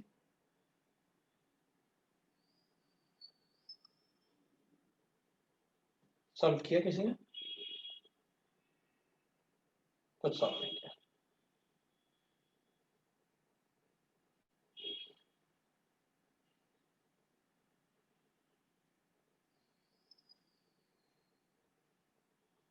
ठीक है, फिर कुछ ऐसे कर देते हैं। क्या करना है फिर? D4 last answer is not getting. D4 का आंसर क्या हुआ बता रहा है, वो कह रहा है कि D4 जब ये किया ना अपन ने, उसका आंसर नहीं आ रहा। चेक कर लेते हैं। D4 का आंसर नहीं आ रहा। सो D4 में अपना आंसर नहीं आ रहा है, वो कह रहे हैं। ठीक है भाई, तो D4 में मुझे जो आ रहा था वो ये था, m of mixture is 245 divided by 220 to the power of 2 into 32 आ रहा था। ये आ रहा था ना बिल्कुल राइट ना? या मेरे ख्याल से मैं फिर से लिखूं। ठीक है, मैं एक बार चेक भी कर लेता हूँ, क्योंकि क्रॉस चेक कर लूंगा तो ठीक रहेगा। Rate of O2 divided by rate of mixture will be equal to, that is under root of m of mixture divided by m of O2. Volume of O2 divided by time of O2, time of O2 मुझे 220 given था और उसका time of बिल्कुल correct है भाई, 8 multiply by 32। इसको cancel कर लेते हैं और m ऑफ मिक्सचर कैलकुलेट करके बता देते हैं। 245 है अपने पास, डिवाइड बाय 220 कर देते हैं फिर, इसमें क्या प्रॉब्लम है? 245 है, सो 245 डिवाइड बाय 220 इनटू, तो 1.116 आ रहा है, मल्टीप्लाई बाय 32 करेंगे तो मल्टीप्लाई बाय, पहले स्क्वायर कर देते हैं इसको, मल्टीप्लाई बाय 1.1136 मल्टीप्लाई बाय 32, ये 40 आ रहा है। अब अगर ये 40 आ रहा है तो हमने कहा था ना, वैसे molecular mass, average molecular mass of the mixture is equal to होता है atomic mass of O2 into mole fraction of O2। Mole fraction of O2 कितना गिवन था बिल्कुल क्वेश्चन में, कितना था? 4:1, अननोन गैस 1 था। ठीक है, तो ये 4/5 हो गया, प्लस ये अपन को कैलकुलेट करना है, इनटू 1/5 हो गया, ये 40 अपन को divide, 40 is equal to 32 into 4 divide by 5 plus a by 5 से मल्टीप्लाई ही कर देते हैं, तो अपने पास आया 200। 200 विल बी इक्वल टू, है ना, सो 8 और 128 प्लस अपने पास a आया, a will be equal to 200 minus 128। Answer मेरा कितना आ रहा है? 72 ना, तो 72 आंसर आ रहा है अपना।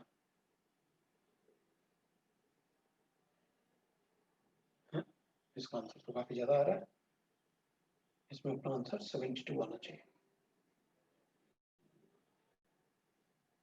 Molecular mass of unknown gas.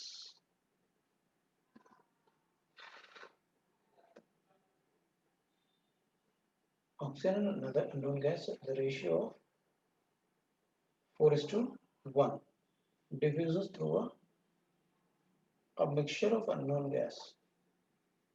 A gaseous mixture containing 4:1.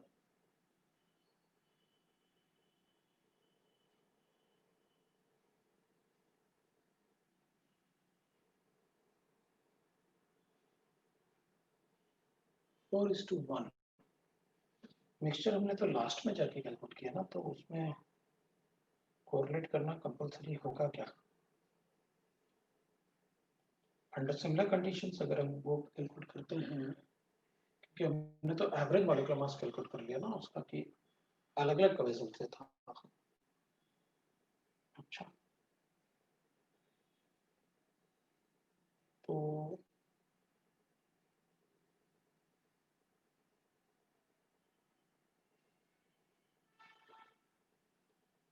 rate of O2 versus rate of,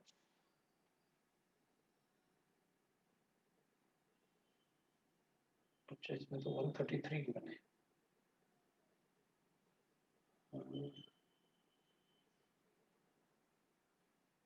अपना आंसर तो ऑलमोस्ट आधा आ रहा है, 72 मतलब कहीं कोई कैलकुलेशन मिस्टेक तो नहीं किया मैंने? नहीं किया, सब कुछ ठीक है, ये भी ठीक है, 1.11 था ना, ये भी ठीक है मैंने। सही तो लिखा है 133 ऐसा लिख सकते हैं। एक मिनट रुकना है, मैं कैसे उठाऊँ? इंडिविजुअल की बात तो नहीं कर रहे हैं, गैस एक्स हो गया 4:1 का रेशियो। टाइम मुझे 240 240 गिवन है, 245 गिवन है सेकंड्स। अब इसमें ये कह रहा है कि इसका मिक्सचर भी आप molecular mass of the mixture आ गया, तो मॉलिक्यूलर मास ऑफ फोटो आ गया, तो आप ये कैलकुलेट करो।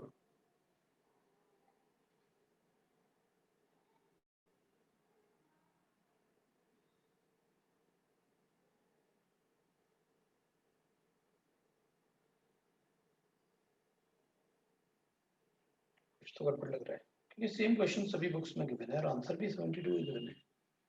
133 किसी बुक में आंसर नहीं होता है। तो हर्षी मुखर्जी का क्वेश्चन है, इवन उसमें भी गिवन होगा जो अपन ने बुक लिया ना ओपी टेंडर, उसमें भी ये क्वेश्चन है। ये बड़ा कॉमन क्वेश्चन है और यही होता है इसको तो कैलकुलेट करने का तरीका। आंसर 133 लिखा हुआ है, अगर शीट में आंसर गिवन है इसका मतलब आंसर में तो शीट में गलती थोड़ा कम ही होता है, शीट में गलती नहीं होता, कुछ करना पड़ेगा। मैंने सब कुछ सही किया था ना, अपन ने क्वेश्चन को समझा। The gaseous mixture contain oxygen and another unknown gas and the molar ratio 4:1, 4:1 के molar ratio में।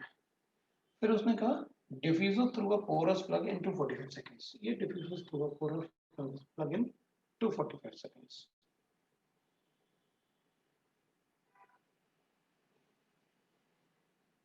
फिर ये कह रहे हैं under similar conditions same volume of oxygen is takes 220 seconds। तो मैं कहूंगा कि भाई इसमें ना under similar conditions same volume of oxygen diffuses through the, सिर्फ ऑक्सीजन होता तो टाइम लगता 220 सेकेंड्स। अगर इन दोनों वैल्यूज को भी मैं कंपेयर करूं तो इसका मास काफी कम आना चाहिए।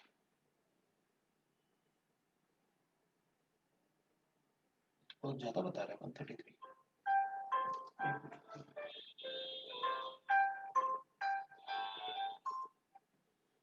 है ना? तो अपन क्या करेंगे 233, अपने कोई गलती की नहीं, ना तो सही है आंसर। भाई इसका और इसका अलग अलग कंपैरिजन किया तो rate of mixture divided by rate of O2, अपन ने तो यही लिखा under root of molecular mass of O2 divided by molecular mass of mixture. तो हमने molecular mass of the mixture calculate कर लिया। इसमें टाइम तो गिवन है अपन को, वॉल्यूम सेम वॉल्यूम मतलब गिवन है अपन को सेम वॉल्यूम, तो volume of mixture divided by time of mixture multiply by time of O2 divide by volume of O2 under root of molecular mass of O2 is 32 divide by molecular mass of the mixture calculate कर लेता हूं। Volume तो same दे रखा है, O2 के लिए 220 दे रखा है, ये 245 दे रखा है, is equal to that is 32 और molecular mass of the mixture given है अपन को। इसको इधर लेके आए, अपना आंसर तो बिल्कुल सेम है, वही लिखा हुआ है हमने 245 डिवाइडेड बाय 220 मल्टीप्लाई बाय 32 और यही आ रहा है अपना 40। कुछ तो गड़बड़ है, कुछ तो गड़बड़ है, देखना पड़ेगा अपन को इसको। तो ये ना डी वाला अपने ग्रुप में ही पूछ लेना मुझसे, मैं अपने ग्रुप में ही बता दूंगा इसको, है ना? नहीं तो नेक्स्ट क्लास में पूछ लेना, अपन एक बार चेक कर लेंगे इसको। मुझे नहीं लगता कोई डाउट होगा, मैं कंफर्म कर लूंगा कि क्वेश्चन मतलब इसमें आंसर का मिसप्रिंट है या क्या प्रॉब्लम है, एक बार चेक कर लेंगे, है ना? क्योंकि ये तो काफी बुक्स में गिवन है, ओपी टेंडर में भी मिल जाएगा ये तो, रैंक्स ऑफ डिफ्यूजन। तो ये जनरली बड़ा कॉमन क्वेश्चन है, ये क्लास में भी अपन ने सेम मेथड से किया हुआ है, तो एक बार अपन देख लेंगे। फिर भी अपन से एक दूसरा क्वेश्चन पूछा गया F5 में गिवन है अपन को F5 में F4 है, F5 में गिवन है अपन को a mixture of formic acid and oxalic acid. तो मेरे पास एक मिक्सचर है फॉर्मिक एसिड और ऑक्सैलिक एसिड का, ये oxalic acid is heated with concentrated H2SO4. ठीक है, इसमें सी कॉन्सेंट्रेटेड H2SO4 में H2O प्लस CO बनेगा, इसमें twice of H2O plus CO plus CO2 बनेगा। बट देखते हैं शायद अपन को गिवन होगा क्योंकि अभी तो ऑर्गेनिक केमिस्ट्री आपने शुरू भी नहीं की, अपन को पता भी नहीं क्या रिएक्शन होते हैं। The gases produced and collected and on treatment with KOH solution, the volume of the gases decreased by 1/6 of by 1/6. ठीक है,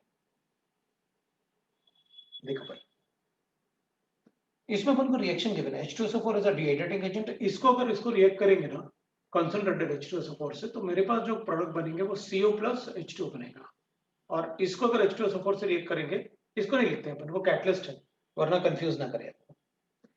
इसमें वो बता रहा है अपन को साफ साफ कि H2O बनेगा प्लस CO2 बनेगा प्लस CO बनेगा, ये है।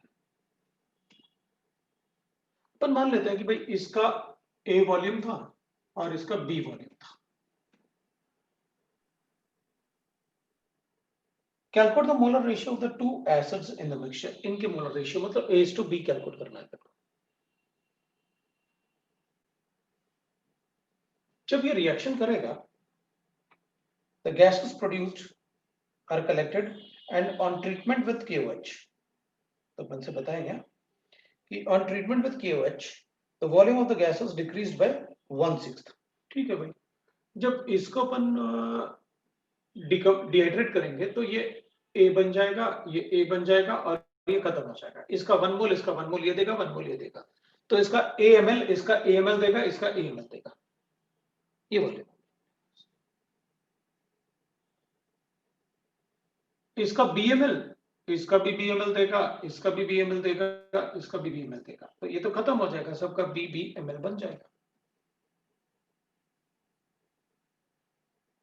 तो a gaseous mixture of formic acid and the oxalic acid is heated with concentrated H2SO4, तो इसमें कन्वर्ट हो जाएंगे, ये खत्म हो गए वेसल में, सब उसमें कन्वर्ट हो गया।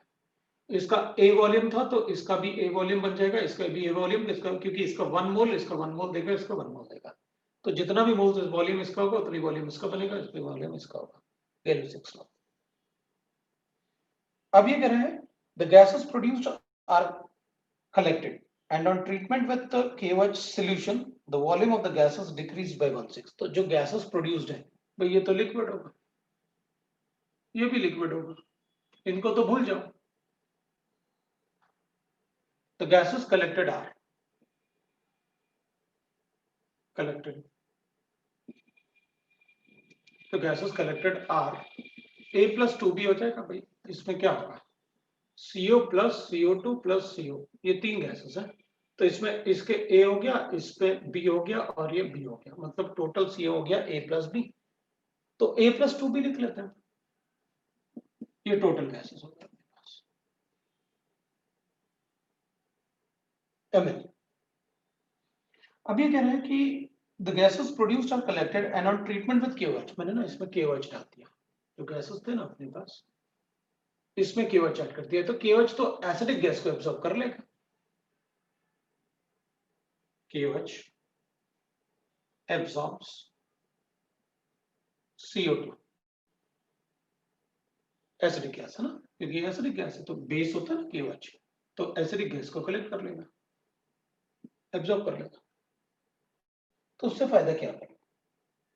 So on treatment with KOH solution the volume of the gases decreased by, मतलब जो टोटल वॉल्यूम था ना that is decreased by 1/6। ठीक है, तो वॉल्यूम ऑफ CO2 कितना आ गया अपने पास, 1/6 ऑफ A प्लस 2B, इतना हो जाएगा, और CO2 था कितना, B के बराबर था, और लिख लेते हैं CO2 का वॉल्यूम कितना था अपने पास, B वॉल्यूम था CO2, तो इसका मतलब है वो कह रहा है B will be equal to 1/6 into A plus 2B, ये अपने पास इक्वेशन आ गया। अपन को A to B का रेशियो बताना है, क्वेश्चन में बता देंगे, ये तो बड़ा ही मतलब ठीक ही था, थोड़ा सा रेशियो बनाना आना चाहिए। ये रिएक्शन देने के बाद क्वेश्चन को इजी कर दिया, क्योंकि वो रिएक्शन अगर गिवन नहीं होता तो थोड़ा डिफिकल्ट होता। एब्जॉर्बेंट्स अपन ने लिखे हुए हैं क्वेश्चन में, तो इडियोमेट्री में एब्जॉर्बेंट ही तो होता है मेन पार्ट, एब्जॉर्बेंट बता दिए। दैट इज, अभी किसी को डाउट है तो बताओ, कोई और क्वेश्चन डाउट है तो। पार्ट 1 में, पार्ट 2 में कोई डाउट है तो आप बता सकते, कोई डाउट नहीं।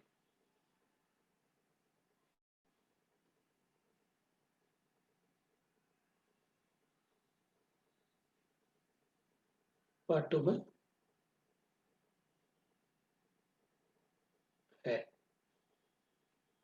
पार्ट 2 में क्या, पार्ट 2 में C2, पार्ट 2 का C2 पूछ रहा है, अभी बताया तो था अपन ने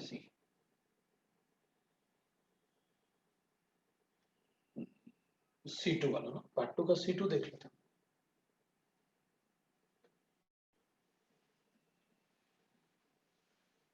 पार्ट 2 के C2 में अपन को गिवन है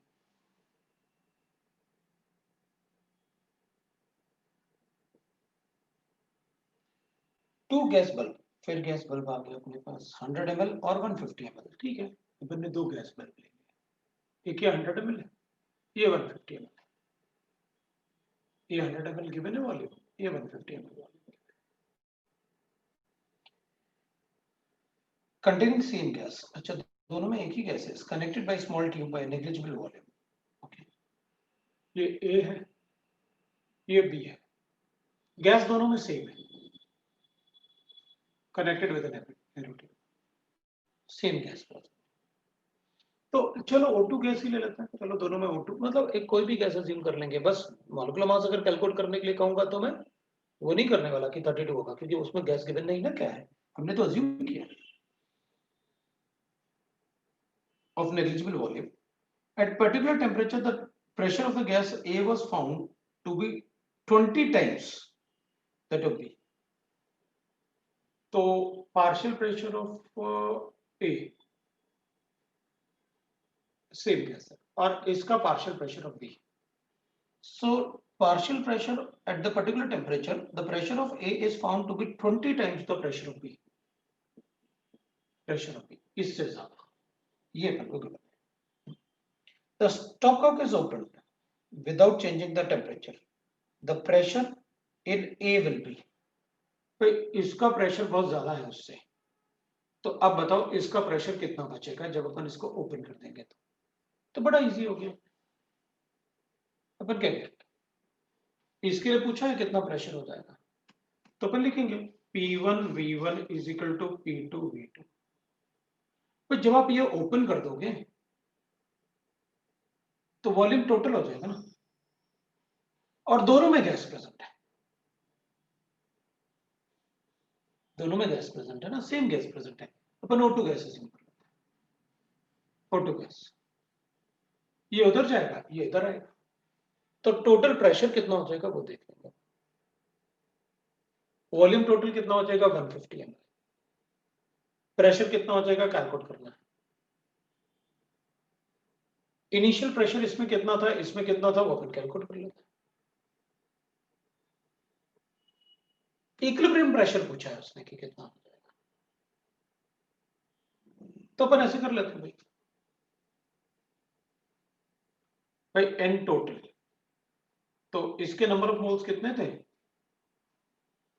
PA VA upon RTA, temperature और प्रेशर आर कांस्टेंट है, इसके नंबर ऑफ मोल्स कितने होंगे NB, that is PB VB upon RTB, opening the vessel दोनों का प्रेशर सेम हो जाएगा, पहले अपन इसमें कैलकुलेट कर रहे हैं, लिख लेते हैं इसको, NB is 20 PB, volume is 100 ml divided by RTA, 100 ml को मैं लीटर्स में लिख लेता हूं 0.1 लीटर्स, इसको मैं कर लेता हूं NB, PB into that is VB upon और VB is 0.15 RTP। Temperature constant है इसलिए आप लिखो ही मत TATP, क्योंकि टेम्परेचर कांस्टेंट है, ये Na है वो NB है। अभी टोटल प्रेशर बताना है, what will the pressure of the vessel बता दो। P will be equal to Na plus NP total moles RT upon total volume, बता दो। ये कितना हो गया अपने पास, प्रेशर बताना है, टोटल मोल्स कितने हो गए, this plus this, so 2PB plus और RT लिख लेते हैं भाई अपने पास, ये N टोटल लिख रहा हूं मैं, ये RT हो जाएगा अपने पास, तो RT बता देते हैं इंटू RT, PB क्यों 2PB इंटू 0.1 डिवाइडेड बाय, मैं इसको अलग लिख रहा हूं, ये टोटल मोल्स ऐड कर रहा हूं मैं, V टोटल कितना हो जाएगा अपने पास, दैट इज 100 प्लस ये 0.25, ये RT, नहीं इसको क्यों लिखें, पहले भी तो नंबर ऑफ मोल्स लिख रहे हैं ना, RT।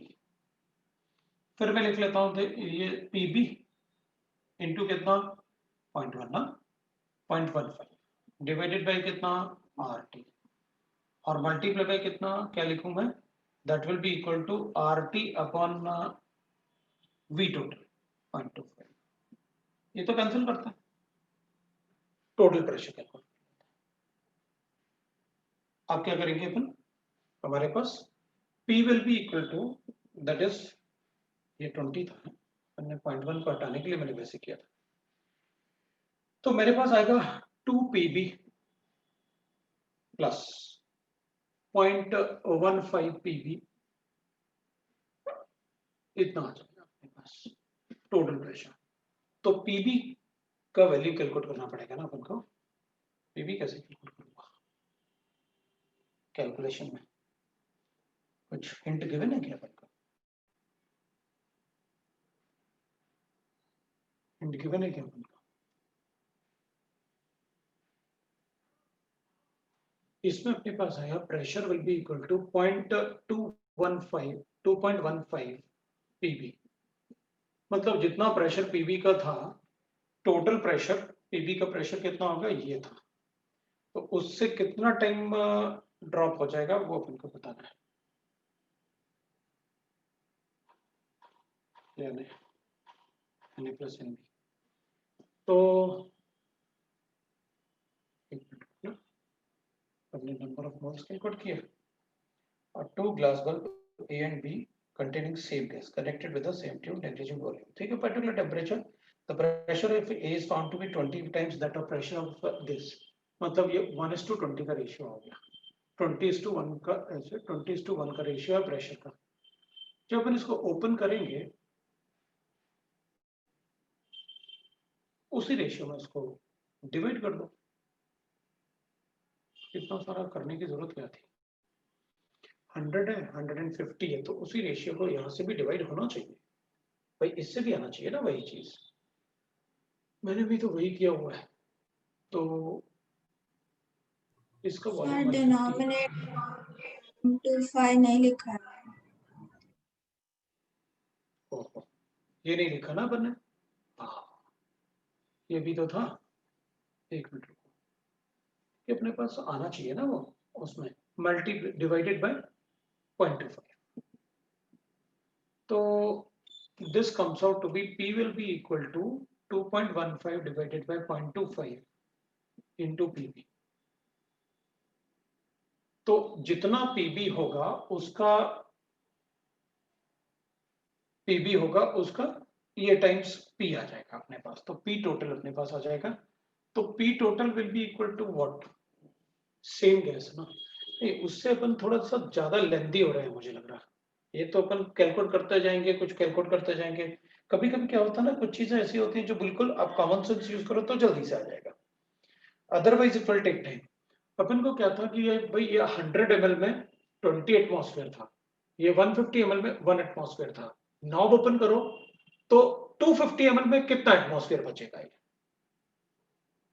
भाई टोटल मोल्स गैसेस के अपन को वही रखेंगे ना अपन, इसमें 20 मोल्स थे, इसमें 1 मोल था, वॉल्यूम अलग अलग था, अपन मोल्स अज्यूम कर लो ना, ये 20:1 का रेशियो होगा क्योंकि temperature constant PV equal to nRT में, ये दोनों कांस्टेंट है, नंबर ऑफ मोल्स से कोरिलेट करेंगे ना अपन, तो वो तो कैंसिल भी हो रहे थे, तो अपन ने लिखा कि भाई जब इसके मोल्स, इसका प्रेशर उसके कंपैरिजन में 20 टाइम्स है तो इसका नंबर ऑफ मोल्स 20 टाइम्स होगा, तो अपन ने कैलकुलेट तो किया है, लेकिन वही चीज अपन ने यहाँ कैलकुलेट की है, वही चीज अपन ने यहाँ कैलकुलेट की है, RT कैंसिल हो गया, ये कैंसिल हो गया, अपन ने number of moles RT cancel हो गया, तो total pressure will be equal to total moles divided by total volume, हमने कैलकुलेट किया, कैंसिल हो ही रहा था वो, तो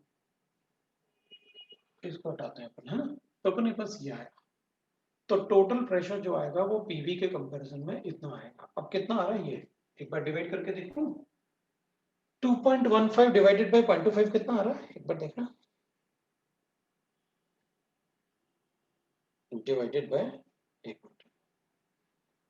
2.15 डिवाइडेड बाय 25, 0.25 नॉट 25,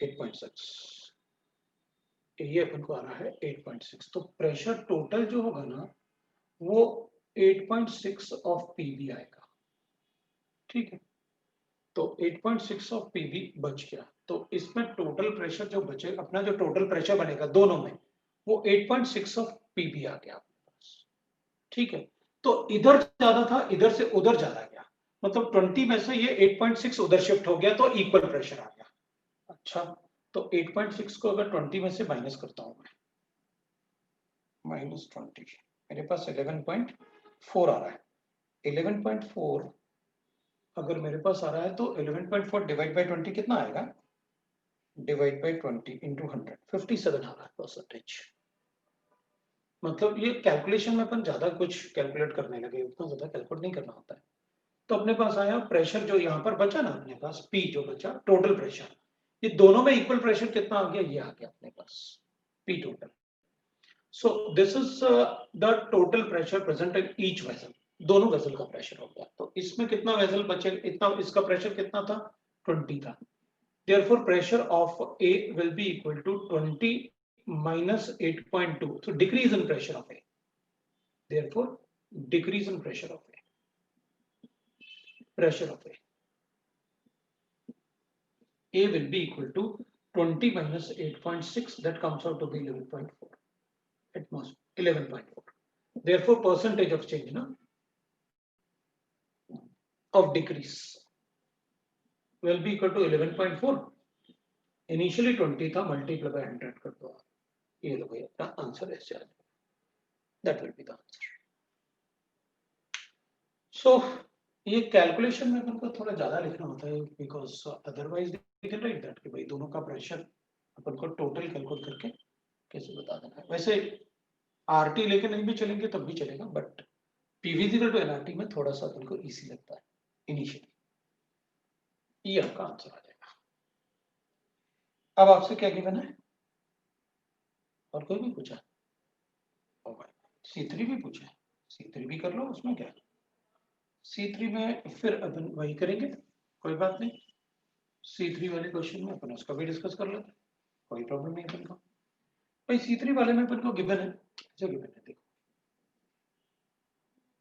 आप ना हर एक में डायग्राम जरूर बनाओ, 100 ml vessel containing O2 at 1 atmosphere and 400 kelvin, ठीक है, एक वेसल है अपने पास, ये 100 ml है, ठीक है ना, और इसमें O2 प्रेजेंट है, और इसमें अपन को क्या गिवन है, वॉल्यूम गिवन है, कितना 100 ml, ठीक है, और इसमें प्रेशर भी गिवन है, और प्रेशर गिवन है अपन को 1 एटमॉस्फेयर, और टेम्परेचर गिवन है अपन को 400 केल्विन, चलो अच्छी बात है भाई, अपन को ये गिवन है, हो गया, connected to the other vessel, अच्छा इसको अदर वेसल में कनेक्ट किया अपन ने, कर दो कनेक्ट भाई, अब लेकिन जो अदर वेसल कनेक्ट किया वो 300 ml का था, थोड़ा बड़ा बना देते हैं, volume is equal to 300 ml है, चलेगा,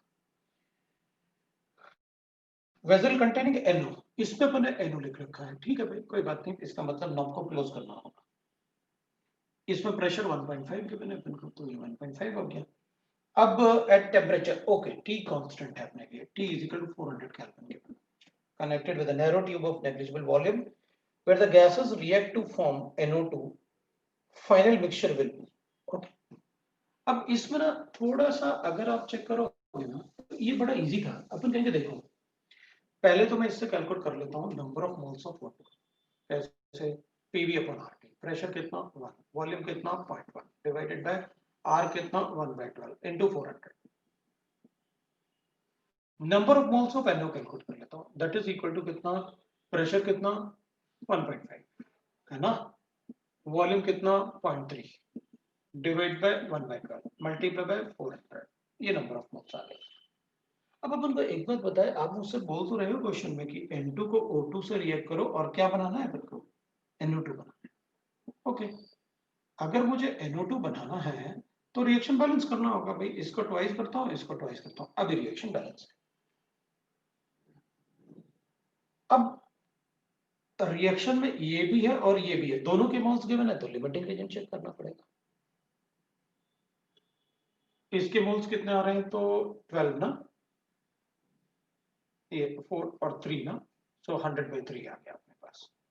100/3 मतलब 0.3/100, तो इसके मोल्स अपने पास आ गए 0.3, इस 3 को ऊपर लेके जाते हैं 0.3/100। तो मैं इसको ऐसे कर लेता हूँ, इसके नंबर ऑफ मोल्स O2, इसके भी नंबर ऑफ मोल्स कर लेते हैं, ये अपने पास कितना होगा 3, तो 0.9 इंटू 1.5, तो 0.9 इंटू 1.5 ना, इंटू 1.5 है ना, तो अपन इसमें कैलकुलेट कर लेते हैं भाई, तो 0.9 अब पॉइंट भी आ रहा है और ये भी आ रहा है, चलो ठीक है कर देते हैं अपन ऐसे कैलकुलेट, इसमें और कुछ गड़बड़ नहीं किया ना मैंने, डिवाइड बाय 100 भी होगा ना, क्योंकि 3 ऊपर जाएगा तो डिवाइड बाय 100 भी करना पड़ेगा अपन को।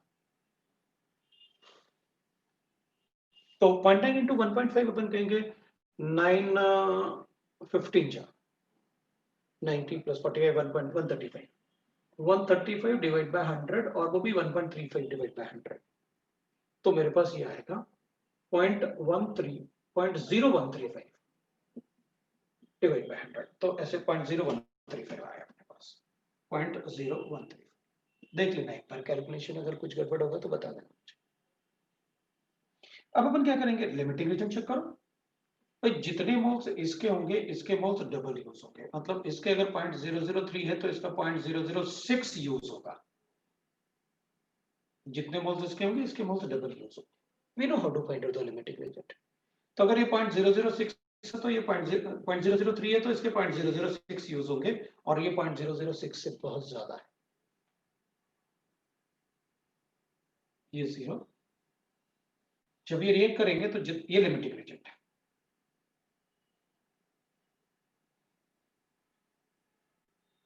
तो अपन कहेंगे सर वो रिएक्शन बैलेंस नहीं है, रिएक्शन बैलेंस नहीं है, आप बैलेंस है,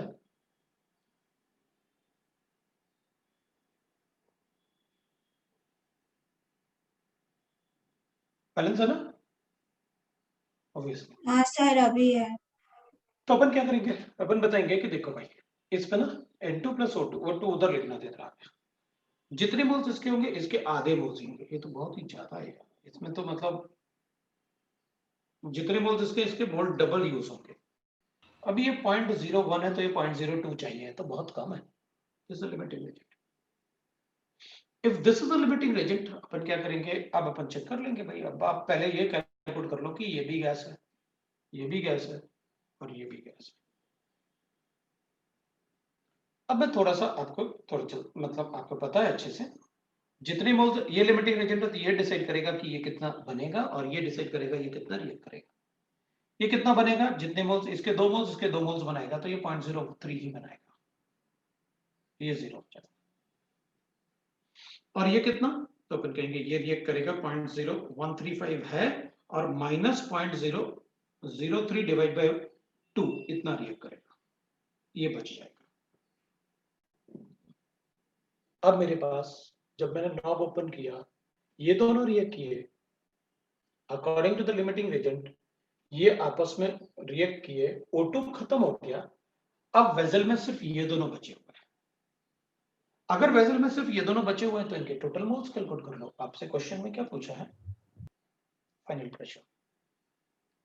तो फाइनल प्रेशर के लिए P final will be equal to total moles RT upon V total बता दो। टोटल वॉल्यूम कितना 400 ml है, तो आपको टोटल प्रेशर बताना है। टोटल मोल्स आपके पास ये है, इसमें से 0.0015 माइनस कर दो। 0.0015 माइनस करोगे आप तो 0.0135 है, 0.0015 आपको माइनस करना है, तो मेरे पास क्या बचेगा? ये बच गया इसमें, और प्लस ये कर देंगे अपन, तो इसमें ऐड कर देते हैं भाई 0.012 0.003 ये जो बन गया, तो 510 ये अपने पास टोटल मोल्स आ गए। तो ठीक है, 0.015 इंटू आर अपने पास 1/12, टेम्परेचर 400 लेना है अपन को, वो कांस्टेंट था, और डिवाइड करना है अपन को वॉल्यूम से, दैट इज 4.4 ml। लो भाई आपके पास आंसर, ये आपका आंसर है। अब बता देना इसका आंसर बना के कैलकुलेट करके, दैट विल बी आंसर। अब आप एक्सरसाइज 3 को भी सॉल्व करेंगे। अभी मैंने एक्सरसाइज 3 डिस्कस नहीं किया, और एक्सरसाइज 1 को कंप्लीट करेंगे। ये आपका होमवर्क होगा। मैंने आपको आपने एक बात ऑब्जर्व की, मैंने कोई भी क्वेश्चन बगैर डायग्राम के सॉल्व नहीं किया, बिकॉज मुझे पता है बगैर डायग्राम के कोई क्वेश्चन सॉल्व नहीं होगा। आप सारे क्वेश्चन डायग्राम बना के सॉल्व करो, और आप सारे डाउट सॉल्व करो। नेक्स्ट क्लास में हम पढ़ेंगे, बट वीक के लास्ट क्लास में, जो भी लास्ट क्लास होगा वीक में, अपन उसमें डिस्कस करेंगे। नॉर्मल क्लास में ओसी स्टार्ट नहीं होगा अभी, बिकॉज ओसी स्टार्ट करने का मतलब है मुंबई में सभी जगह ओसी, सभी सेंटर्स पे ओसी को शुरू करना, क्योंकि ऐसे नहीं होगा कोई भी मतलब ओसी शुरू कर लेगा अपने हिसाब से। जो भी आपका नॉर्मल टाइम टेबल आएगा उसमें ओसी लिखा हुआ आएगा, तब वो ओसी शुरू होगा, राइट? सो नेक्स्ट क्लास में हम रियल केसेस को डिस्कस करेंगे। That is all for today. ठीक है, चलो थैंक यू।